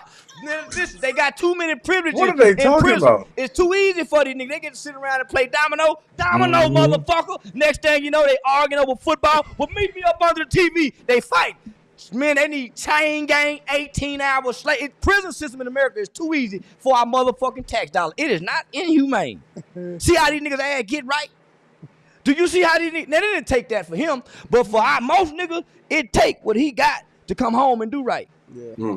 See, the whole objective of the criminal justice system is to lock you up during what they call your prime crime years. And this is real. Here we this go. is what they teach you in life. See, this right here is when he's dropping facts and he's dropping knowledge. This right here is one of the reasons why I actually enjoy listening to him talk sometimes. Because he's literally putting the medicine inside the candy if you actually pay attention, and we can make it past, some of the stuff that he be saying that's a little bit off the rails. But when he get into speaking and talking like this is when you really need to zero in and listen. Law. I've never even heard of this. To lock you up, what they call during your prime crime years. It used to be 12 to 18. Push in a boy facility, come home at 18, go to the military, don't have no more problem out of them. Become a police officer. We came along, our prime crime year went from 12 to 40. That's me and your group. Yeah. You know why? Because we started listening to this bullshit too early.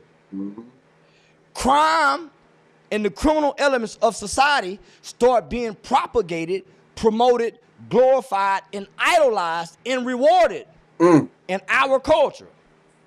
It wasn't shamed.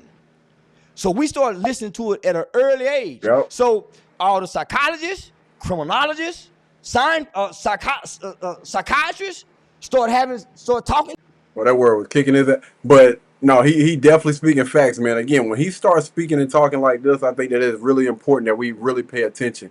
And yes, that stuff started being put on the doggone forefront, and people start championing it. I don't want to bash, the hip hop world too much, but rappers, you know what I'm saying? That's what they start rapping about. They start putting it in TV shows. They started putting it in all these doggone movies, and they were literally making it seem like this is the way to go. Like you can become a drug dealer and then somehow be able to get out the game and live a normal type of lifestyle. You know what I'm saying? New Jack City, like all of those things, like those type of movies are I would say one of the main reasons why a lot of people went to the doggone left. They started literally championing that type of behavior. And if you look at it, it's like a freaking snowball effect, man. Because those younger kids, they get a hold to that. Those brains are not fully developed. And that's the type of information that they soak up with those sponge-like brains. And they think that this is the way to move. That's the way to go. That guy is cool. That guy's getting all the girls. He's rocking a chain. He got all those rings on his finger. He got all the money. Like this is the way to go. And we see what happened when stuff like this take place. To these kids. Yeah. Well, what's the influence in this? They start saying, man, the goddamn music. The goddamn music. Mm-hmm. Start having meetings in Congress. Hey, we need to change this shit. We need to start sending kids to prison at 12 years old. Why? Look at these reports. Baseball. This is deeper than statistics. Yep. Look at these reports. So, nigga, you talking about from 12 to 40. They get me at 14. I started meeting hundreds of children who had murder cases at 12.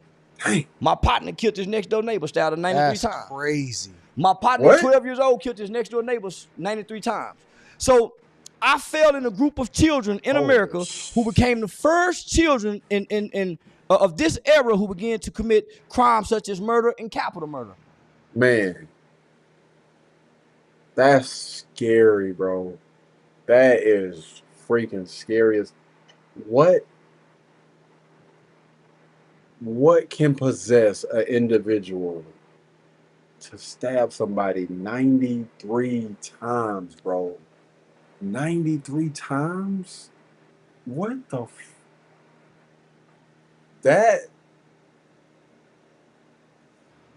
that's crazy. That's crazy. Outside of California, Chicago, New York, Philly, Baltimore, D.C. So them niggas were killing in the 70s because of poverty. Yeah. In the South, we didn't have really extreme poverty. We had more of a community base. They didn't have a community base up there. So outside of those major cities, they probably had a few kids that were catching violent cases. But because of our culture, in the crack epidemic, homie, yeah. by 87, 88, America was starting to see kids committing violent crimes that the adults was committing, and they had never saw that before. So that's what made Joe Biden and Hillary Clinton say, hey, man, we done had some that's where the term super predator. Yeah. They assessed us wrong. It was kids with trauma who were coming out of communities in situations and environments mimicking the environment, just like any animal. So, who lacked brain development. So those two components was taken away when they was looking at this shit because it had scared America. So, nigga, we was the first one doing that, homie. So, nigga, when I got in there, I had met kids who had killed their mothers and their fathers. This was in 1991. September 18, 1991, we committed a murder. October the 5th, I was in a maximum juvenile facility. My first neighbor was a kid out of Conroe, Texas, who killed his mother and his father. So, nigga, I had never met that before. So, nigga, they looking at the reports, nigga. And I'm literally reacting to this in real time, and it's disturbing.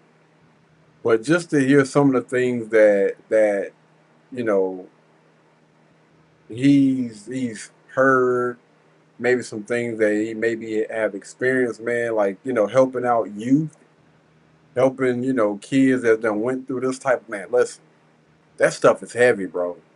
Like, I'm not saying that, I'm one of those guys that, need to be put on a pedestal, but through coaching football, helping out, mentoring, children, and having conversation with some of these kids from these troubled neighborhoods, man, you would be surprised by some of the things that they tell you.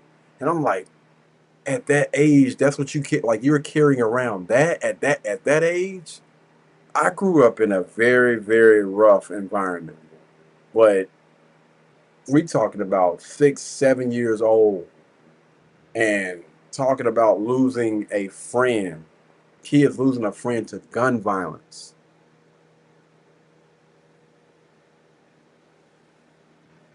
It's crazy, bro.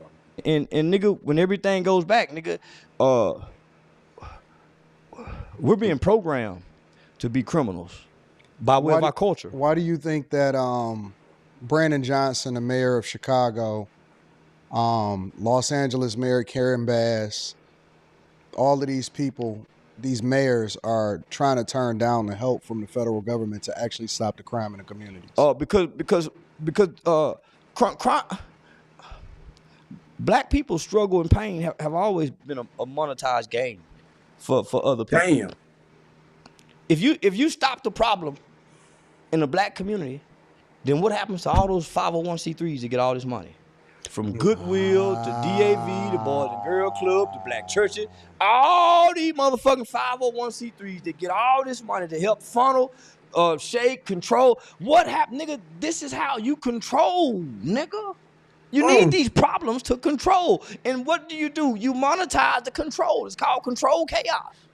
This right here is just blowing my mind. Like the wow moment that he just got. I was literally listening to some content the other day, and I was driving around. I think I was on the highway. I don't know if I was coming from Columbia or something like that.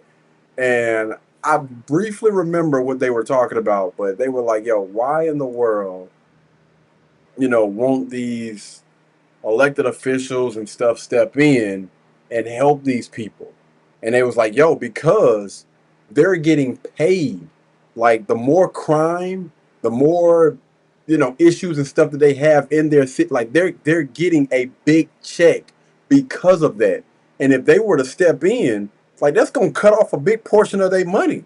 And how the hell am I gonna get paid these hundreds of thousands, millions of dollars if we just cut out, we do what we're supposed to be doing?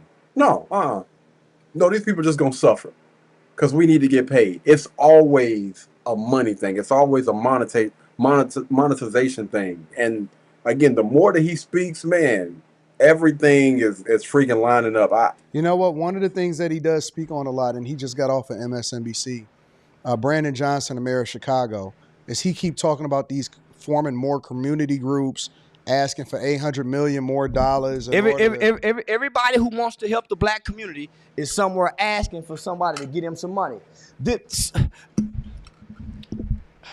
Man, come on. Say, listen. I learned this, homie. I started with all these people. They would bring me to Washington, D.C. I started out with the Campaign Fair Sentencing for Youth. This was like being drafted to the NFL for me. Nigga, I'm in Texas. I'm one of the biggest speakers in Texas. I'm in state Congress legislation. I'm partnering with one of the biggest lobbyist organization in the state of Texas, which was the Texas Criminal Justice Coalition at the time. Nigga, they bringing me to D.C. I'm helping impact laws and legislation. I'm fighting to raise the age of juvenile jurisdiction from 17 to 18. So, nigga, I finally catch Washington, D.C. Nigga, they call me. Nigga, they draft me, bring me into the organization. But I'm too vocal, and I don't want to polish. And they know I can polish. If they can polish me, nigga, I'm a poster child for the nation. And there it is, right there. Again, everything that he's speaking about, everything that he's talking about, most people are gonna graze past that. They don't never talk about all the things that he has done on up until this point, because again, all of the clickbait and the reason why he tends to go viral is because of some of the controversial things that he says. But I wish that a lot of people would really do their history on Charleston White, like really do your history, because again, this guy is literally out here just playing a character to make sure that he get paid.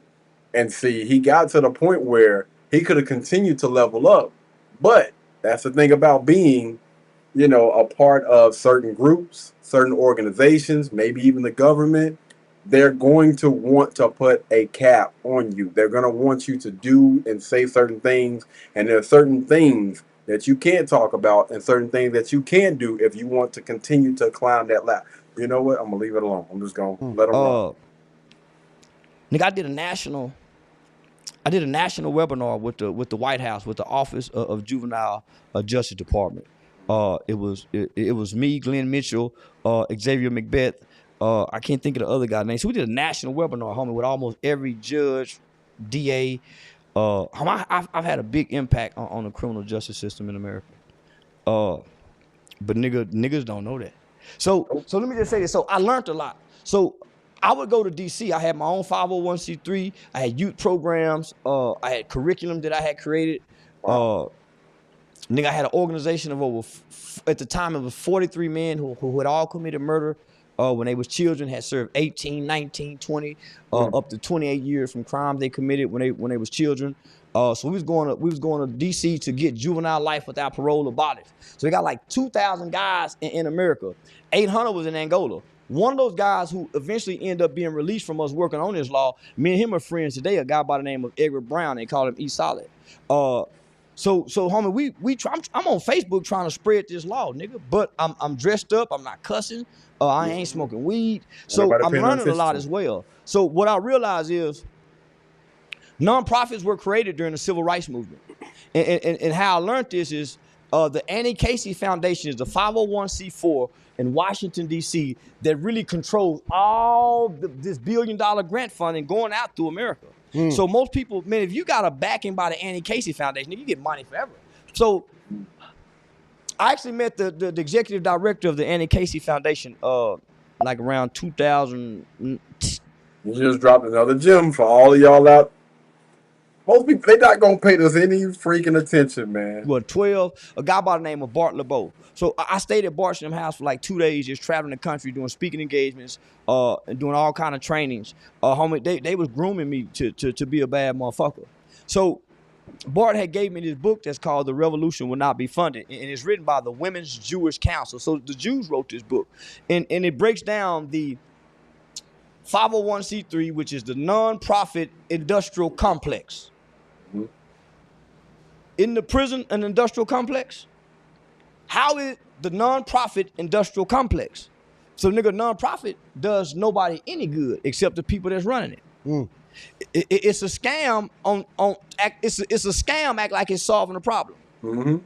So the real play is to continue to get funding, and that's one of the reasons why they don't really want crime to stop, because they can then use that to make sure. Not only that, man, you hitting on that. So let me just break it down for you. So this book, that's what I was waiting on. That's exactly what I was. Pretty much the exact same thing that I said when I was riding, you know, on the highway or whatever. The exact same thing. Breaks it down why they was created. Yep. The when, the how, and nonprofits was created to hinder and control social movements. Hinder and control social movements. That's why your Democratic Party is always saying, hey, we need more funding for this to hinder and control this movement over here. Say, hey, we want to make these people independent and strong. To hinder and control social movements. Yeah. To funnel money for the rich. That's why the first thing they say to do, get your LLC to nonprofit. You'll send this money over here. Who you'll put on the board? Your friends and your buddies who you know in the community got a little power. They're going to be able to get you the funding. So you're going to have a working board members. That's why they say don't put your family members. You're going to get prominent people who know other prominent people. That's your working board. Hey, I'm a board of directors that sits on hype about hype. This is crazy. So they're going to get the money. So they all go funnel money down here, which actually comes back over here. So this book highlights the fact that 95% of nonprofits spend almost 95 to 99% of their fundings, donations and grants, on keeping the lights on, furniture, the cars, the trips. They go hire their mama to be the CEO. They go hire their other girlfriend to put people in family in these positions and pay them a salary and find a way to re-itemize the money. Yeah. And only 5% actually goes to the work that they do. That's why your CEOs of Goodwill have these large salaries. That's why these people sit on these boards of American Airlines forever. That's why the church got in bed with the state, because church and state are separate. There we go. When our state gave our church a 501c3, a tax exempt status, now they're in the bed together. A church don't need a tax exempt status. So that's why you see a lot of black people who get nonprofits end up in prison, because they don't know this. They don't know, nigga, you have to account and itemize if you have to be accounted for, but they go get a Cadillac. They start going out to eat. They don't know to write this up as this. I learned hanging with the white people. If you write it up as this, you can beat the radar. So this would all the stuff that he's talking about right now are things that, you know, I've learned over the years as well, man. Like, a lot of people do stuff. A lot of people don't realize that you can actually use taxes, tax write-offs and stuff like to your benefit. The money that you're spending for, you know, when you go and get that LLC or whatever, you know, you decide to get, like a lot of that stuff. Well, everything that you do is supposed to be documented in some way, shape, form, or fashion. but almost everything can be tied into the business. And I'm still learning as well, but that's why everything that I do, that's why I try to live my entire life on camera. Everything that I do is tied into my business in some way, shape, form, or fashion. I literally work off this laptop, which is tied into my business, my LLC, my phones, these iPads. I'm tying everything into. I'm doing a review for everything, whether it be a short. I'm putting content online. I'm trying to make sure that I maximize every single last thing that I do is tied into the business, is tied into content. Everything pretty much just goes in a doggone circle, man. And that's why you have them receipts. Like, yo, listen, I can show you we have been using this stuff for content, everything. When we do those massive tech unboxings, all of that stuff, all of that stuff is used as content. Created to really help you. That's why the people who got it, that's really getting the money, they're not visible, really helping. And the people that's really helping don't get the money because they'll solve the problems. So if you want to solve the problems, the Jews taught me, and I love this Jewish woman. She said, please don't ever mention my name, Charleston. I gave you this for you to go teach your people. And I've been keeping her name secret. But nigga, you have to learn how to be self-sustainable, Charleston. Nobody's going to help you fix your problems. Your people have to be self-sustained. You have to sell t-shirts, hats, barbecue, but don't beg. And all nonprofits leave you to do it. You have to, if your own constituents don't help you, which are your people, what makes you think this corporation gonna keep helping you? It becomes welfare. Yeah. Your own people won't help you. Why you think we're gonna give to y'all? So if you ain't showing us how to create our tax and help us funnel this money, fuck you. And then we ain't finna give you no money. And that's why the real people getting help. I ain't getting no money. You have to figure out how to self-sustain.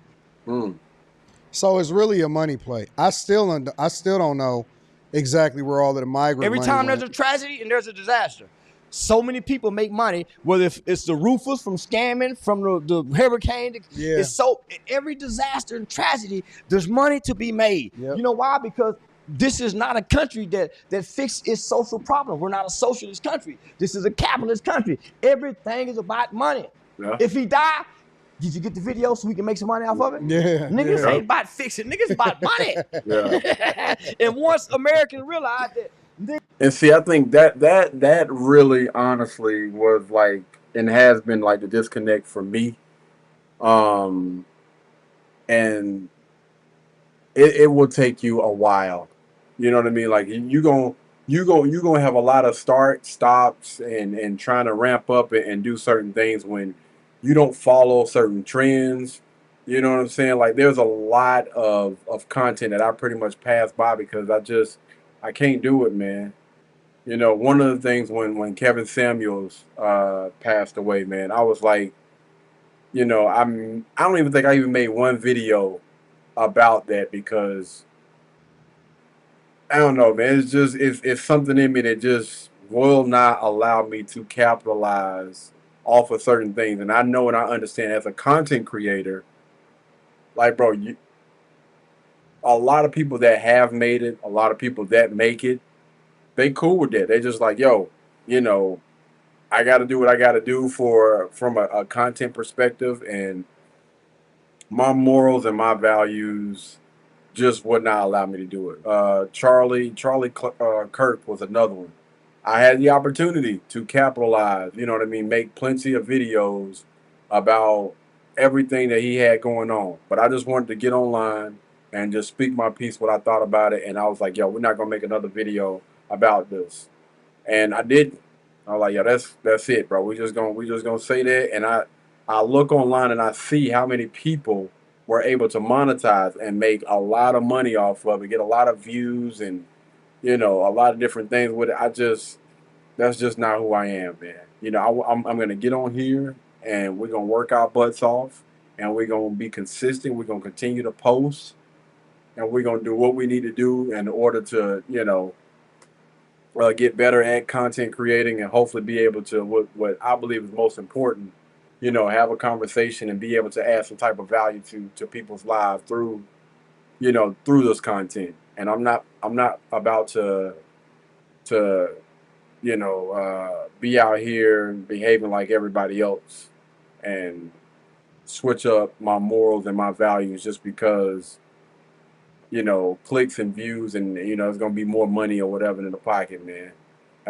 I'm good on that. You're a consumer. You ain't a citizen. Get with capitalism and you fix all your problems.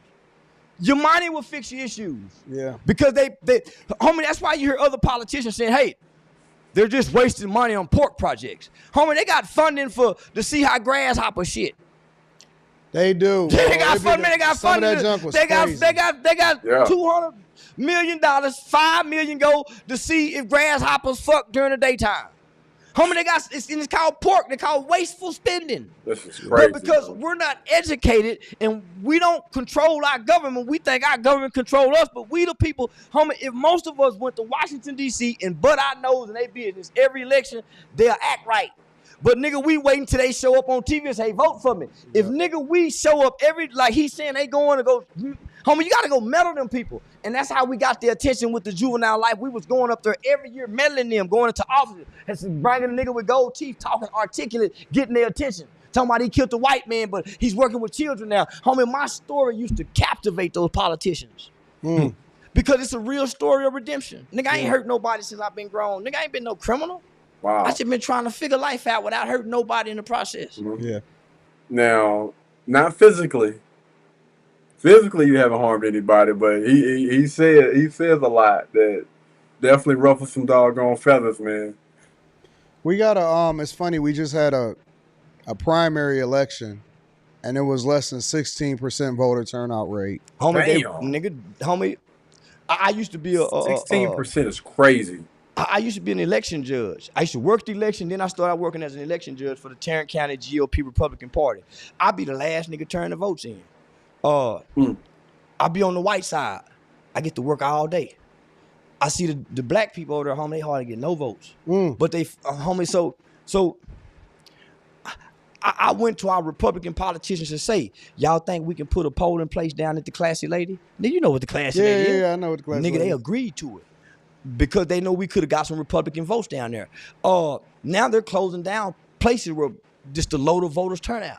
They're saying, well, they're trying to put barriers. You give them the way. You give them the barriers to put by the low voter turnout. Why should we keep spending money as a county, wasting money to keep this open and nobody's showing up? This is so homie, out of 6 voting places in my black area, nigga, 3 of them had 0 people to show up. Damn. That's crazy, bro. Homie, so nigga, I'm saying this to the community. Homie, I'm saying, homie, if I get 10 people to come down here with me on Tuesday, we can get a swimming pool built. Nigga, I can't get 3 people. But nigga, I can get 10,000 people to watch me online and cuss somebody out in church at a political meeting. And that's the reason why he switched up right there. When he was saying all the right things, when he was doing all the right things, nobody listened. Nobody tuned in. Nobody helped. Nobody. But the moment that he started being disrespectful and put it online, everybody and they damn mama showed up at the front door, ready to kick the door in. And what that did was that poured more money into what he was doing. More clicks, more views, more visibility. And he's been able to capitalize off of that because of, again, this. So homie, nah, nigga, so somebody got to hit a reset button for us. Either we got to hit it, but nigga, we got to go back. We can't go forward. Cause going forward, we go backwards anyway. Cause we're not equipped to move forward with the rest of the world. We need to be like the motherfucking Indian. They need to give us a reservation till we get our shit together. Now we need a reservation. They need to put us on a reservation. We can't move forward with the rest of the world. That's what we want anyway, though, right? Because remember, until a hurricane comes, then they gonna be running downtown for that stimulus shit. You know what? I was looking at that whole situation about the white people in Arkansas, and they was moving out to the Ozarks.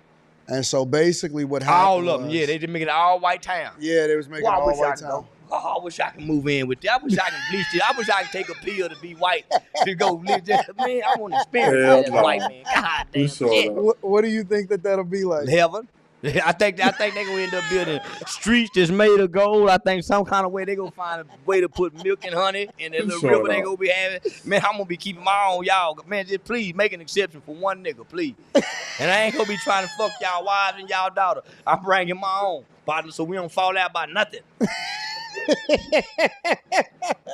Why do you think that black people were so mad that they want to create their own towns? Me, you know, black. Oh, okay. Because at first I was just like, what the hell are they talking about? So, I thought, did he say Mississippi or Arkansas? Anyway, so it was a spot where, and I think this was a church. Was this a church?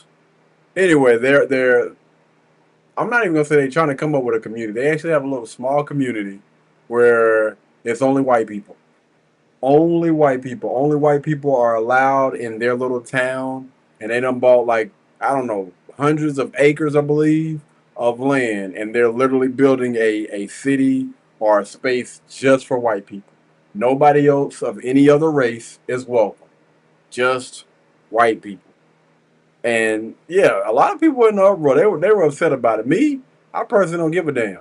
If you made, whatever you do with your money is what you do. Now, if this is going to be some type of hate group, that's one thing. But if you just want to be around, white people or whatever, I'm all for it. Go ahead and do you, man.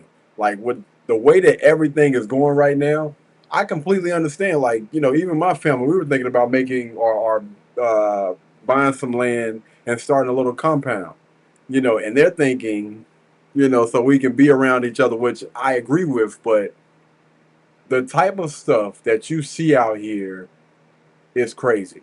The things that you see in school, the type of content, you know what I mean, through Netflix, Disney Plus, like it's a lot of stuff that I don't agree with. Like them just putting, that LGBTQ crap in every single last TV show. I mean, you can't watch anything today without them just inserting it into the freaking story, and it makes absolutely no sense.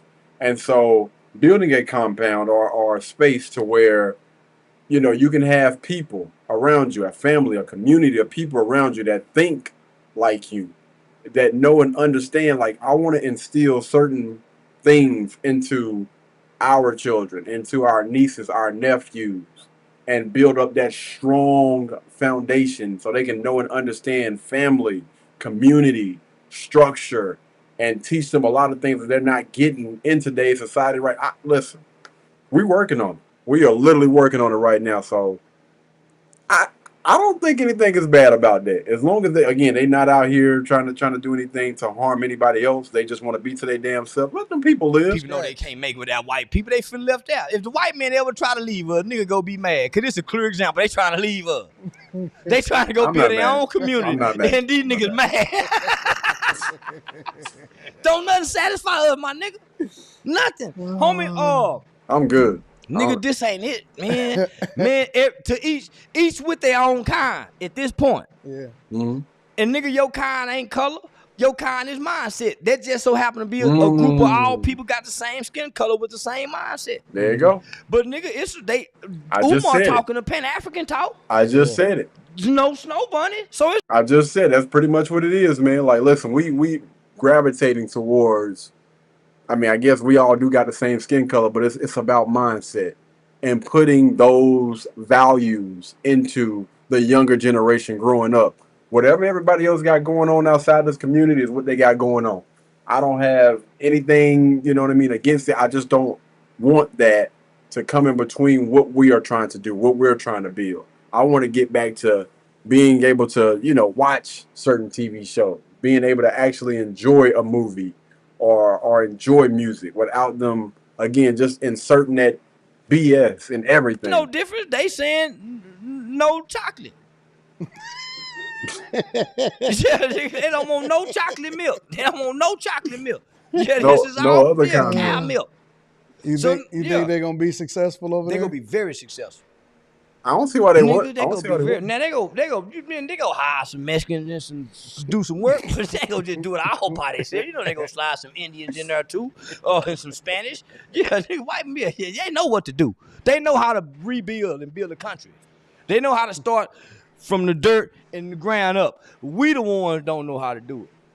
No, I don't agree with that. I don't agree with that. What do you think we were doing, over there in Africa and stuff like that, dog? If one thing I will say about black people is, if you really study our roots, we definitely know how to build. We know how to get out there. We know how to grind. We know how to build things from the ground up, which is why, honestly, they needed us in order, because this country would have never been what it is today without black people, You mentioned Umar Johnson, our and ancestors. I don't know what's going on with his school, but I know that You it know was what's like going on in school. Yeah, Ain't been built. yeah. ain't nobody seen the classroom. Just seen the flag hanging out, flying in front of that. He been talking about it for 15 years, 16 years or something like that. Yeah. He been lying.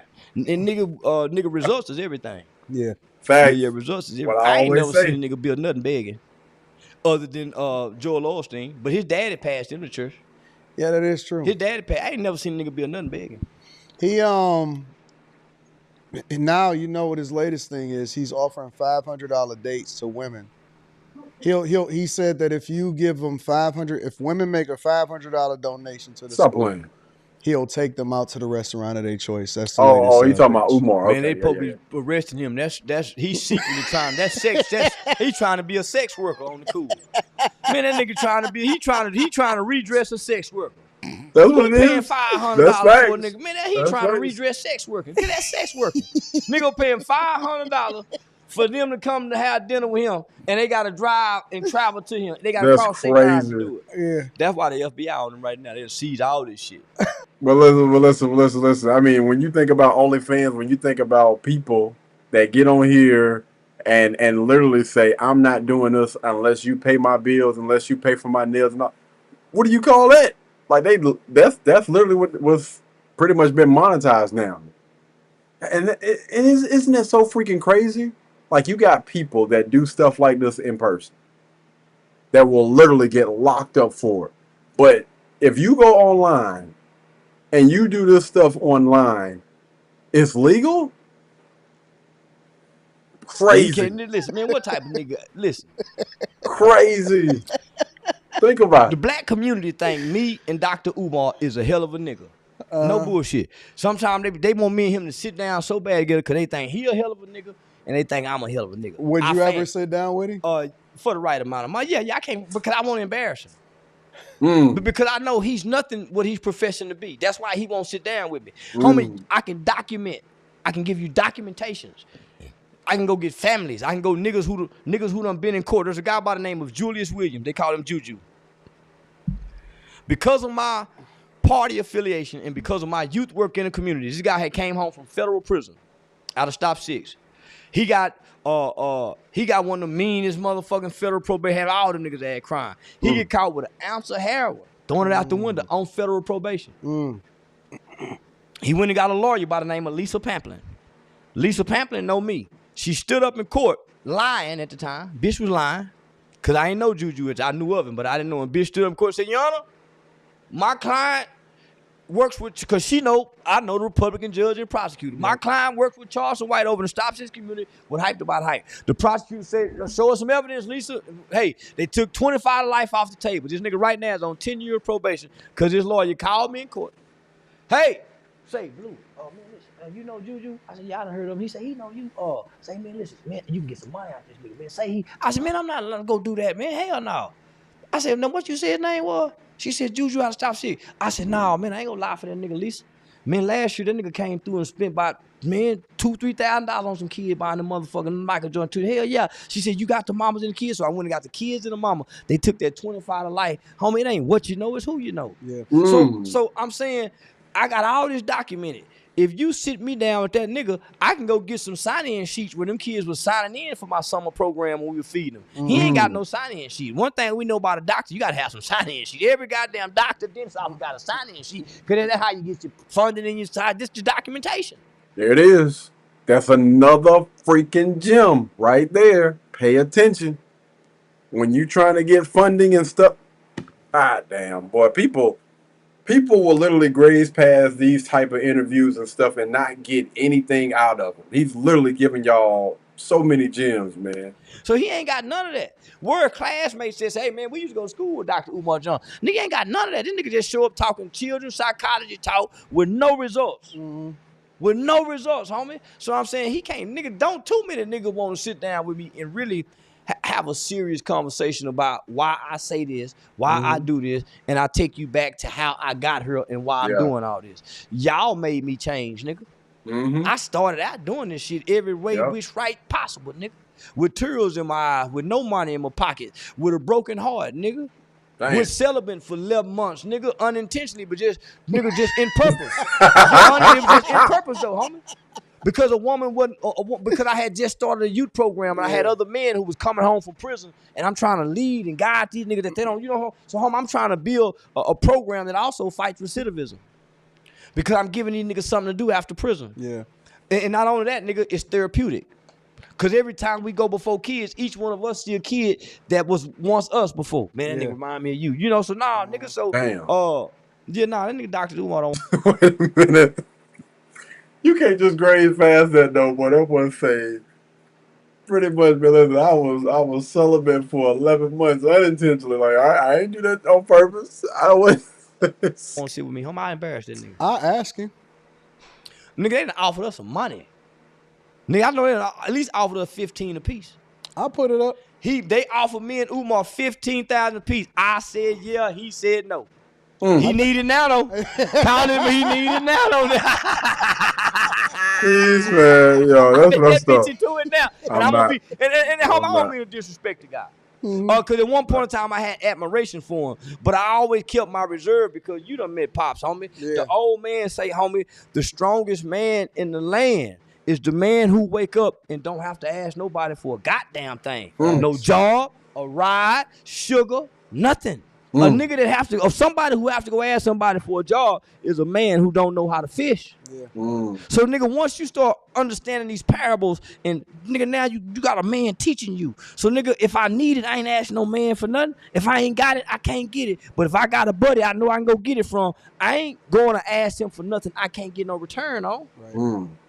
So I'm saying, nigga, if Dr. Umar got to come before the world, because if I go broke, nigga, I ain't got to come ask y'all for nothing. Nigga, I got some numbers in my phone to say, homie, listen, woo, woo, woo. And because of my character and who I am, nigga, I can get 5 and 10. Yeah. And I ain't asking for much, nigga. But nigga, I'm gonna try not to ask. Yeah. Cause I wanna be strong. So now, nigga, for that nigga to have to publicly come before. Yeah, I respect the heck out of that, man. I respect the heck out of that. And man, listen, the men out there know. Well, I'm hoping, the guys that watch this channel, you gonna fall on some hard times once or twice in your life, man. And that thought may cross your doggone mind. But most men, that's like a last resort type of thing. Like, I know if I need something, I know you got me. But I'm not gonna ask. I'm gonna try my best to get it out the mud any way possible. Damn it, if I got to go work at McDonald's, then we gonna make it do what it do. If I got to go bust tables at a damn restaurant or whatever, we going to have to do whatever it is that we need to do to make sure that we accomplish whatever we need to accomplish until we can get back on our feet. And I respect the hell out of those guys. A lot of people frown upon, people either going back to old jobs or working minimum wage jobs, driving Uber, Lyft, or whatever. I'm never gonna be that invested in another man's pockets. I'm never gonna look down on somebody because they out here trying to get money. Listen, even when what I'm saying, somebody had 5 figures coming or had 5 figures in the bank, still out there grinding, still out there doing Uber or whatever, still grinding. Like that hunger just stays in you. And instead of just sitting around waiting, twiddling your thumbs, you want to work. You want to strive to go and get something.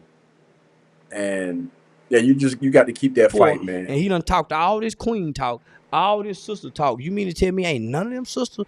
You might need to get you a white bitch, nigga. Nigga, I know some nigga ain't gonna white bitch ain't gonna man. You go get you a white bitch. She Susie chooses, nigga. Yeah, nigga. Yeah, Raquisha ain't it? Why do you think that? Because I suspect, I don't know for a fact, but I suspect that the majority of the donations that he's gotten for his school over the years had to come from black women, right? Why do you think that black women are so easily finessed when it comes to pro-black talk, the community? They're emotionally responsive and emotionally driven, and he panders to them. He panhandles to their Yeah, emotions. that's true. Yeah, That yeah, is very true. And so does the preacher. That's why the preacher don't ask for no money before he preach. Yeah. He wait till he done tapped into your emotions, and then he have to come with a scripture. Every time the preacher asks for a donation, he have to dress up. He have to dress his words up before he give it to you. Yeah. And nigga, he used the scripture towards your emotions, and nigga, a lot of time it's shame. Well, will God say, will a man rob God? And he'll find the scripture and show you where nigga they say, yeah, man, to rob man, nigga. Chill, no. So chill out, bro. yeah, homie, it's easy. It's easy. That's why most people who create commercials and do advertising and marketing market towards the woman because you appeal to her emotion. Yeah. And that's how you get them. And so a clever guy like him, yeah, that's why it's queen this, queen that, and he never rebukes them. He never chastens. There it is. That's another gem. When you're trying to market, when you're trying to do a commercial, when you're trying to get money or whatever, you go to the woman. Because I'm telling you, she's going to convince herself. If you can have her questioning herself, and then you can apply this to a lot of other different things. You got the sale. I'm just gonna say that you got the sale. You got whatever it is that you're trying to get across. If you got her to second guess or question herself, at least a little bit, I'm telling you. Everything they do is coddled. Yeah. Yeah. So and everything black people do, he coddles. So he never holds us responsible for anything.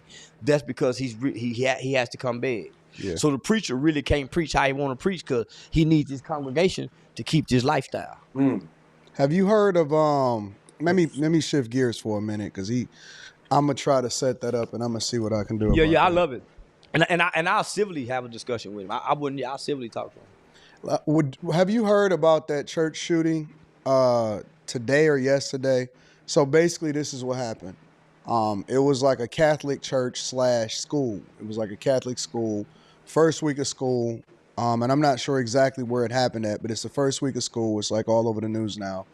And it was confirmed to be a trans person, right? The guy was the third time I think one of them done that. Yeah, it was the guy's name was he was born Robert. He changed his name to Robin, right? And then he basically killed 2 confirmed dead, and it's like 11 children, elementary school children that's in the hospital. And so basically what he did was he shot all of the kids from outside of the window. He 2x4'd the door closed, so it wasn't no escape route. And then he was shooting inside of the through the windows while they was attending mass to celebrate the first week of school in a Catholic school. What do you think about that? Dang. Because a lot of people are having a conversation saying that maybe it's some mental health from becoming trans or something like. I mean, I'm trying to hold my tongue right now.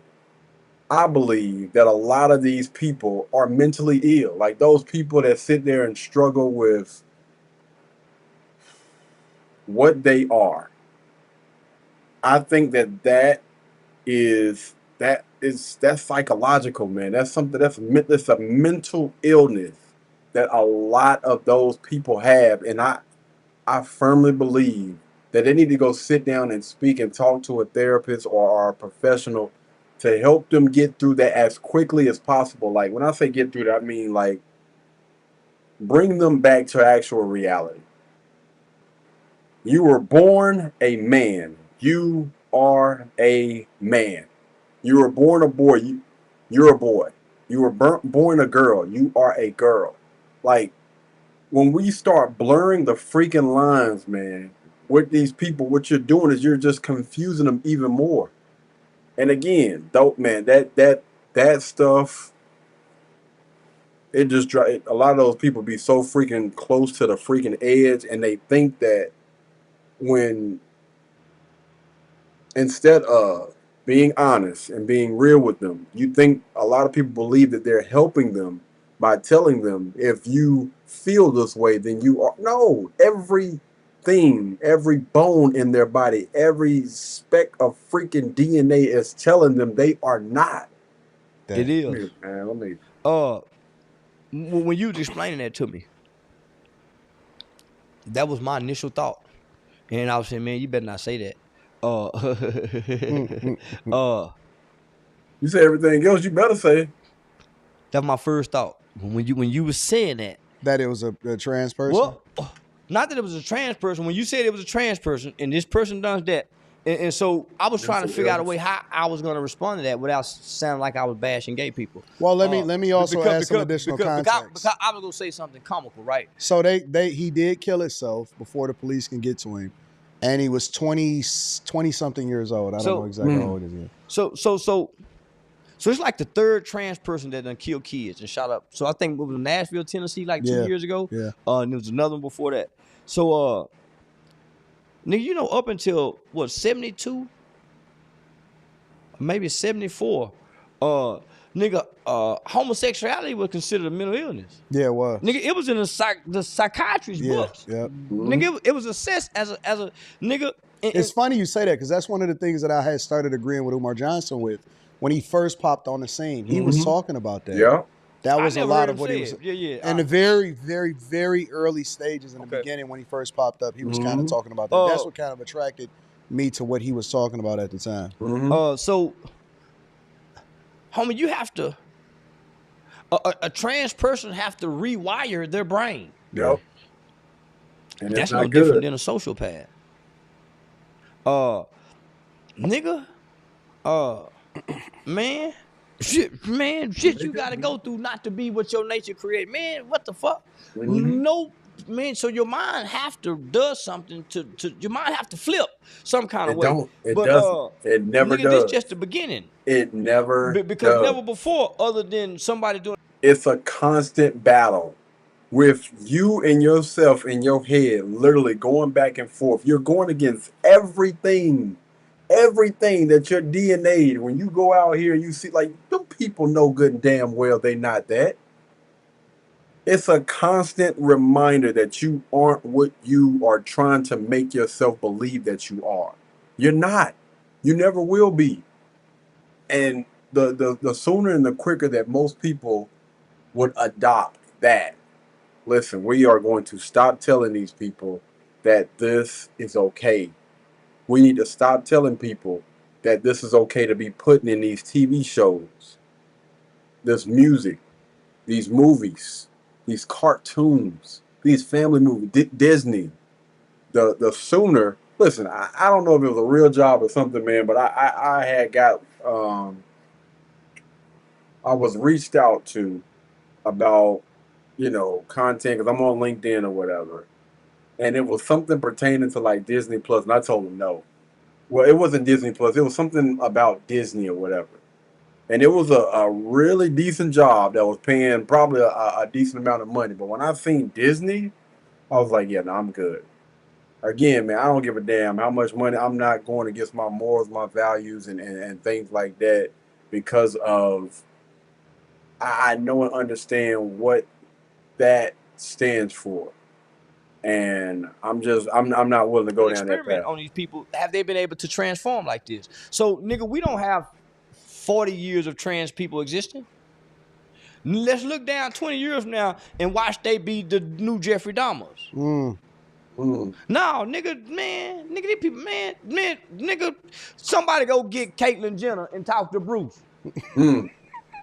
Somebody find the camera. What camera? That's my camera. What's one of mine? Now, Right there. somebody find Caitlyn Jenner and let us ask Caitlyn that we can talk to Bruce. And ask Bruce how he doing in there. And watch what he say. He gonna want out this motherfucker. Give me back my dick. I promise he want his dick back. I promise Bruce want to be free.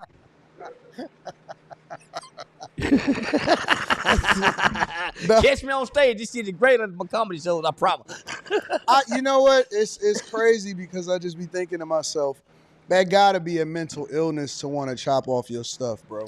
It is. It's a conditioning. It's years of conditioning. But because I promise, if they had a therapist to talk to, and the therapist wasn't supportive of the lifestyle, and just say?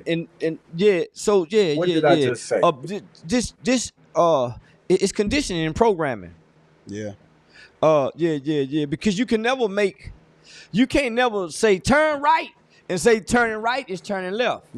That's what they're doing. Yep. Yeah, that is true. You can't look at a frog and say that's a lizard. You can't do that in nature. So how can we? So homie. So let me just say this about school shootings, and I always say this. Can we document any one time that a black school ever had a massive? Now, they may have some shootings outside the school. Right. Or they may have one student get into it with altercation with another student. But there's never been in the history of America where somebody's went into a black school and shot it up like these schools. Yeah. Not one. You know why? Because law enforcement, that school is already treated with law enforcement there. That school is already locked down as if it's a jail, and you ain't just finna walk in and do that because it's already treated like a prison. That's interesting. These schools are treated like schools, so they're very vulnerable. You see the difference? Yeah, I always was wondering about people that they're very vulnerable. Out. You not finna walk to no hood school and put no 2x4s on the door. Somebody won't know, hey, what you doing there, man? Because they got somebody at every door. For real, right. Because they treat our schools are already prison-like schools. That's so nobody's going to enter into prison just like nobody's going to just enter into our schools. Mm-hmm. Yeah, it's weird to me because they always go for the most vulnerable. It's those schools that don't have a police officer. They may have a resource person, but they don't have we have cops at our school. Just the presence of a police car in front of school is going to deter a school shooting in the hood. So here's the crazy thing, right? Because I went to a predominantly white school, and even at our school, we had it was a number of we had probably like maybe 3 or 4 police officers that I can remember that I seen like every day on campus, and they forever patrolling around the campus. They know some of these kids go have guns too at the school. Yep. So let's go deter a lot of that shit too. Cause they run to their locker. We used to have them nothing coming to the locker, getting them switches coming up out that bitch. So they already know. I know they got them in their schools because we had them. We used to sneak them in through the window. Shit. Straight up, we used to sneak them because they had the metal detector. But these today modern day schools, homie, are built like prison with television, cameras, no blind spot, because the school no longer wants the liability anymore. Yeah. Homie, our schools, our inner city schools. That's why these other schools are so vulnerable, man. I feel for the families. I couldn't imagine. Yeah, I feel really bad about that. That kind of got me a little bit because when they were showing all of the parents pulling up to the schools and trying to pick up their kids, and it was the first week of school. Well, just think, homie, that act of violence is gonna sow a seed that's going to sprout and nurture, that's going to create some more kids to become violent, just having been exposed to that. Yeah. Man. Well, that's in domestic violence relationship because of the trauma. Homie, that does a lot of future harm. Yeah, it does. Yeah. Yeah, prayers up for the families. I ain't like hearing that. Me either, man. It's one thing. The first responders, homie, the ambulance, homie, so much, man. But the people that got to go clean it up, the people that got to deal with the man, everybody's gonna be traumatized. Yeah, I'm telling you, man. I worked in a hospital, man, and I keep telling people it's like, what? That was the worst job. Yes. Working in the hospital, I was so ready to get out of there. And if I was to ever go back and do any job, that would be one of the ones that I was like, yo, bro, listen, I would rather shovel than go back to that, because that place, being in the hospital, is so heavy. And I was there for, I want to say, close to a year. Being in the hospital is it's a different ball game, man. And having to speak and talk to, people that are getting off, getting out of that the ambulance, and checking people in. You got dealing with people that just lost somebody in a freaking car crash, car wreck, or seeing people that's done been shot, bro. That stuff will literally, it'll mess with you. It will literally mess with you for a long time. So I definitely, my hat goes off to everybody that works in the inside of a hospital, man.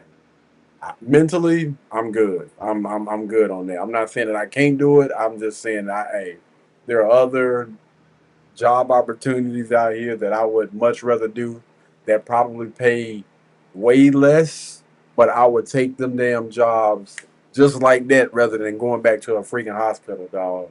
That's tough. The amount of trauma, like just walking into that place, it's a heavy place to be, man. Unless, well, even up there with the women that are giving birth, because you have some things that can also go wrong with that as well. But yeah, hospital, I'm good, bro. I'm good. First responders, no, no. They was asking me about that stuff. Now I'm good. I ain't trying to be no first responder. And even because I was actually about to get into being a firefighter at first, until I realized, these are the first people that's on the scene when it comes to those crashes and stuff. I was like, whoa! I thought we were just putting out fires. It's like, yeah, it's a whole bunch of other stuff that goes into being a firefighter, my friend. You better really check that job description. You know what I'm saying? It's a breakout of gang violence out in Los Angeles. Trump? Yeah, it is. Trump? Like literally, it's been 10 shootings over the last 3 days or something like that over in Los Angeles, over on Figueroa and all of that. And they literally had tents over the bodies so that they could try to, I guess, investigate.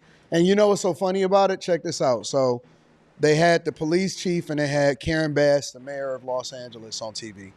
And they said, so what are you going to do? And she said, we're going to try to deploy more community prevention activists to try to stop this thing from turning this out. is my field of expertise. There So we go. I moved to LA. Hey, shout out to Charleston White. Hey, Anton, bro, just you. I would say he's actually teeing him up. I ain't gonna say you don't have to say anything, but he's actually teeing him up. This is why I don't think I could really be a good interviewer just yet, because he's literally teeing him up for stuff like this. I'm like, he couldn't wait. We couldn't wait to jump in. Like, it's like double dutch. Hold on. I came out there, nigga. I brought all my programs. I had a street life cycle. I had an anti-gang cognitive intervention. I had a self-awareness program for the kids. It's just the moderate kids. So, nigga, so this what I found out. Nigga, this is Nipsey Hussle would go stop their money, so they had to get him killed. This is why they took me out to school. This is why Tracy Carter, the VIP program, done got over probably at least a good 4-5 million, homie. So support people, that's a lot of money. Over 4 or 5 years, you get 4-5 million. So nigga, I done watched Pastor Rodney McIntosh go from driving a beat up truck to a new truck, get a new house, he get new contracts with it. So homie, so let me just break this down for y'all. This is why they do not want to get rid of crime. They're showing up. There we go. There we go. There we go. Here we go. Sit up and talk straight so y'all really hear me out. There we go. All of the money that 501c3 gets, your police department gets, your boys and girls club, there's a funding, there's a budget that every state, every city, every federal government got. It's called public safety. Now, California's police department have $1 billion budget. Them had always been billion. When I was there, I think they had like 400, almost $500 million. That's what I was. It's like, God damn it, that's what made me say, man, let me go try to get some of that money. So they got $1 billion budget. That's damn near military's budget. How they can't control crime. That's why they got all these gangbanging niggas with these programs that's still promoting gangbanging and still doing shooting that's getting paid like Big U was doing. That's why they had to snatch his ass up, because he was taking the money, funding it to the gang. Nipsey was going to do it. All of them do it in the name of 501c3, community outreach, youth help work programs, what the mayor said. So let me break this down for you. Stop right there. If you want some help and you want some money and you need funding, look to your local police department. All your funding is over there. They like the NFL. They got the contract money. You know why? Your federal government give them all the money. That's why Trump said, if y'all don't do this, I ain't giving y'all no money. All the courts. It falls under the umbrella of public safety. So that's your courts, your police department. That's under public safety. Crime prevention, crime intervention. So the police got $1 billion budget. $600 million belong to the police department. That's a lot of goddamn money. That is a lot of money. We ain't really fighting crime. We sitting over here. We sitting in the car. They call us. We come respond. We're not fighting crime. We're reacting to it. We're not being proactive. So we. Man, this is freaking crazy. I'm gonna tell you what trips me out, right? Because I was thinking, as big as California is, how much money they got out there, how expensive it is to live out there. I'm thinking all of this money is literally being poured into, the government and everything. How in the world is it like the worst of the worst over there? Because when you start talking about Bloods and Crips, I heard, listen, you do not want to go to Cali. There are a lot of spots in Cali where if you wear the wrong color, it's over for you. Like, I'm talking about, I remember back when Hood to Hood, I don't know if y'all remember that. I might be showing my age. But Hood to Hood, what was the other one? Dang, man, what's beef? Like when those guys used to go in the inside of some of those neighborhoods, like the worst place used to seem like it was over there in Cali and what was it? Memphis. Them was like some of the worst DVDs I had. I was like, yo, bro, they living like that over there? It's like, yeah, I thought they was out there living good. And I'm thinking to myself, making all that money is literally being poured into that. You got to have all this money to stay over there. Why in the world can't cops get control of the gang violence and everything that's going over there? And now it makes sense. Everything makes sense now. Really letting it create. But we all getting paid. We can't run over the overtime money. Because whoever the captain is sitting on the budget. You know why? Because the captain want to buy us all new police vehicles. We want them new motherfucking drones up there. We want this new military shit that y'all trying to sell to Russia that we going to start using just in case for the future. So, niggas, they stocking up with the police. So they got $1 billion. They probably only spending 300, 400 million, homie. That's a year. Damn. That's a year. But they got this $1 billion for maybe 2 years. The money don't go back. Yeah. Hell no. Most of this money is funded by the taxpayers too. Yep. Right? So y'all paying for this. So you got the Boys and Girls Club. They might get $2 million. Yeah. You got another 50 to $20 million that's going to these so-called community programs. Yeah. That's a lot of money, homie, to be helping. Damn. And ain't solving nothing. Why would you try to solve something? This is coming quarterly, annually, every other year, long as you stay in compliance. Yep. Now, every now and then we go peek in the audit. So you got $300 million going to the police department. You got another $50 million going to the community program. You probably got another $100 million going to parks and recreation. That's why all the gangbanging niggas at the park. All of this is tied together. You got your swimming pool. Homie, all of this falls under your public safety umbrella. DPS get some of it. Because most of our crimes, most of our communities are what? Crime ridden, drug ridden. So all of our funding is coming through public safety for gang intervention, crime prevention, crime intervention. Because we just don't want to prevent. We need you, community, social organizations to help us crime intervention. This So shit the is a crime racket, intervention. bro. So not only Yeah. that, so then you got Charleston the cooking, bro. funding coming to He's the schools cooking. for the after school program. Yeah. Your Title IV school funded. That some of your public safety money is gonna go because we got problems after school that commit crimes. You got Planned Parenthood. You got all these five. That's why everybody saying, man, I'm gonna give me a nonprofit. Yeah. To come eat out this pot over here, homie. So California, just think about what that lady just said. We're gonna put more because they can't justify all this money they get. Yeah. So they need to make these, they need to create SWAT to go do this. They need to create situations where they have to send SWAT out to justify spending this money because it's just sitting there, homie. You know why? For the most part, black people don't know how to go use it. So guess what they saying? Hey, listen, we've been having $200 million for the haven't come get it. But you don't know the people downtown to go apply for it. You don't know the grant language. You don't know grant writers. So guess what they do? Hey, we can send some of this money over here. The judge. For somebody that works with people that write grants and stuff like this, man, it's so crazy to hear this coming from a guy that look like he got a grill in his mouth, got all these chains and everything, because he is hitting the nail on the freaking head.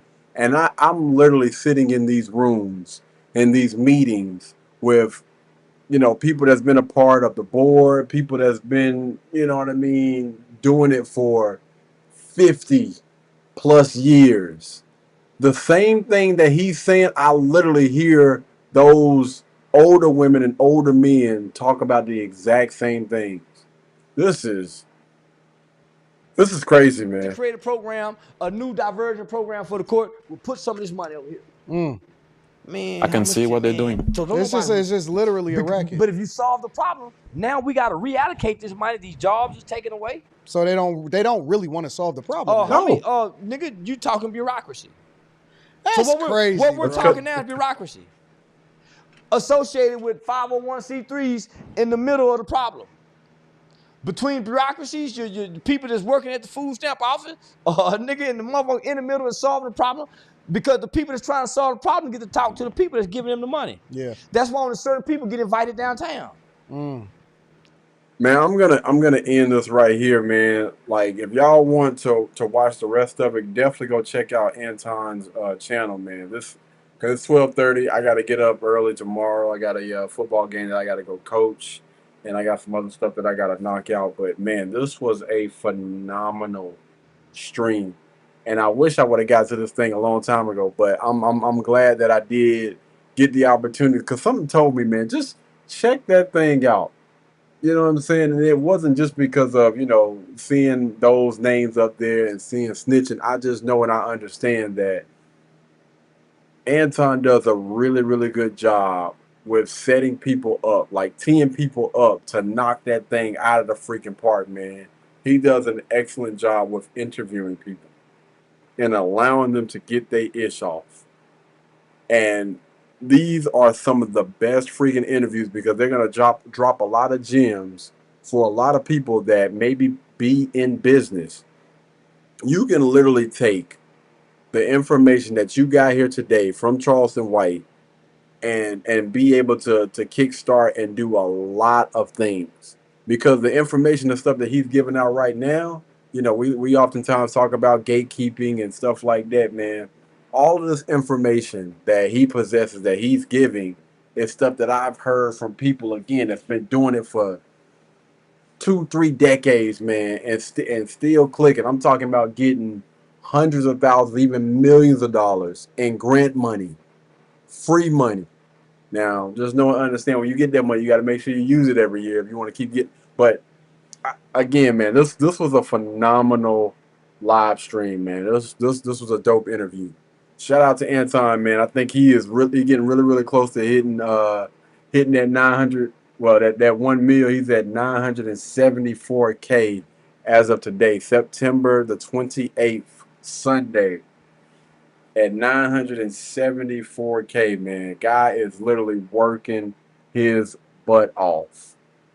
Like, seriously, like when I talk about, you know, and inspiration and stuff like that, this right here says a lot to me. This is a dope number. Don't get me wrong. That is a dope number. But this right here speaks more about the content creator himself. And for him to be then edit thumbnails and title all the videos himself on up until this point is just, it's freaking mind blowing, man. And I just want to say, keep doing what you're doing, dog. All of your channels are freaking taking off, man. He even, I see After Hours is getting close to hitting that 100K. You know, stuff like this honestly gives me a reason to keep doing what it is that I'm doing, man. Just striving to be better, to do more, keep posting, keep, dropping this doggone content. And we're gonna start clipping a little bit more, start coming out and doing more YouTube shorts and whatnot, and really getting after it, man. And also trying to link up with some other content creators and other people as well, so we can reach more people, help more people, because this right here, I believe is a dope space for a lot of people. Like just being able to sit here and have conversations and be able to maybe learn something. I think it's therapeutic. But anyway, I'm gonna go ahead and end this live stream right here, man. Again, huge shout out to Anton, huge shout out to Charleston White, man, for a phenomenal interview. And that's it for tonight, man. I'll see you guys bright and early. Well, not bright and early. 10 p.m. 10:15 tomorrow. All right, we'll be back at it again. Until the next time, man, y'all be blessed, y'all be beautiful, and I'll catch you guys in the next. Peace.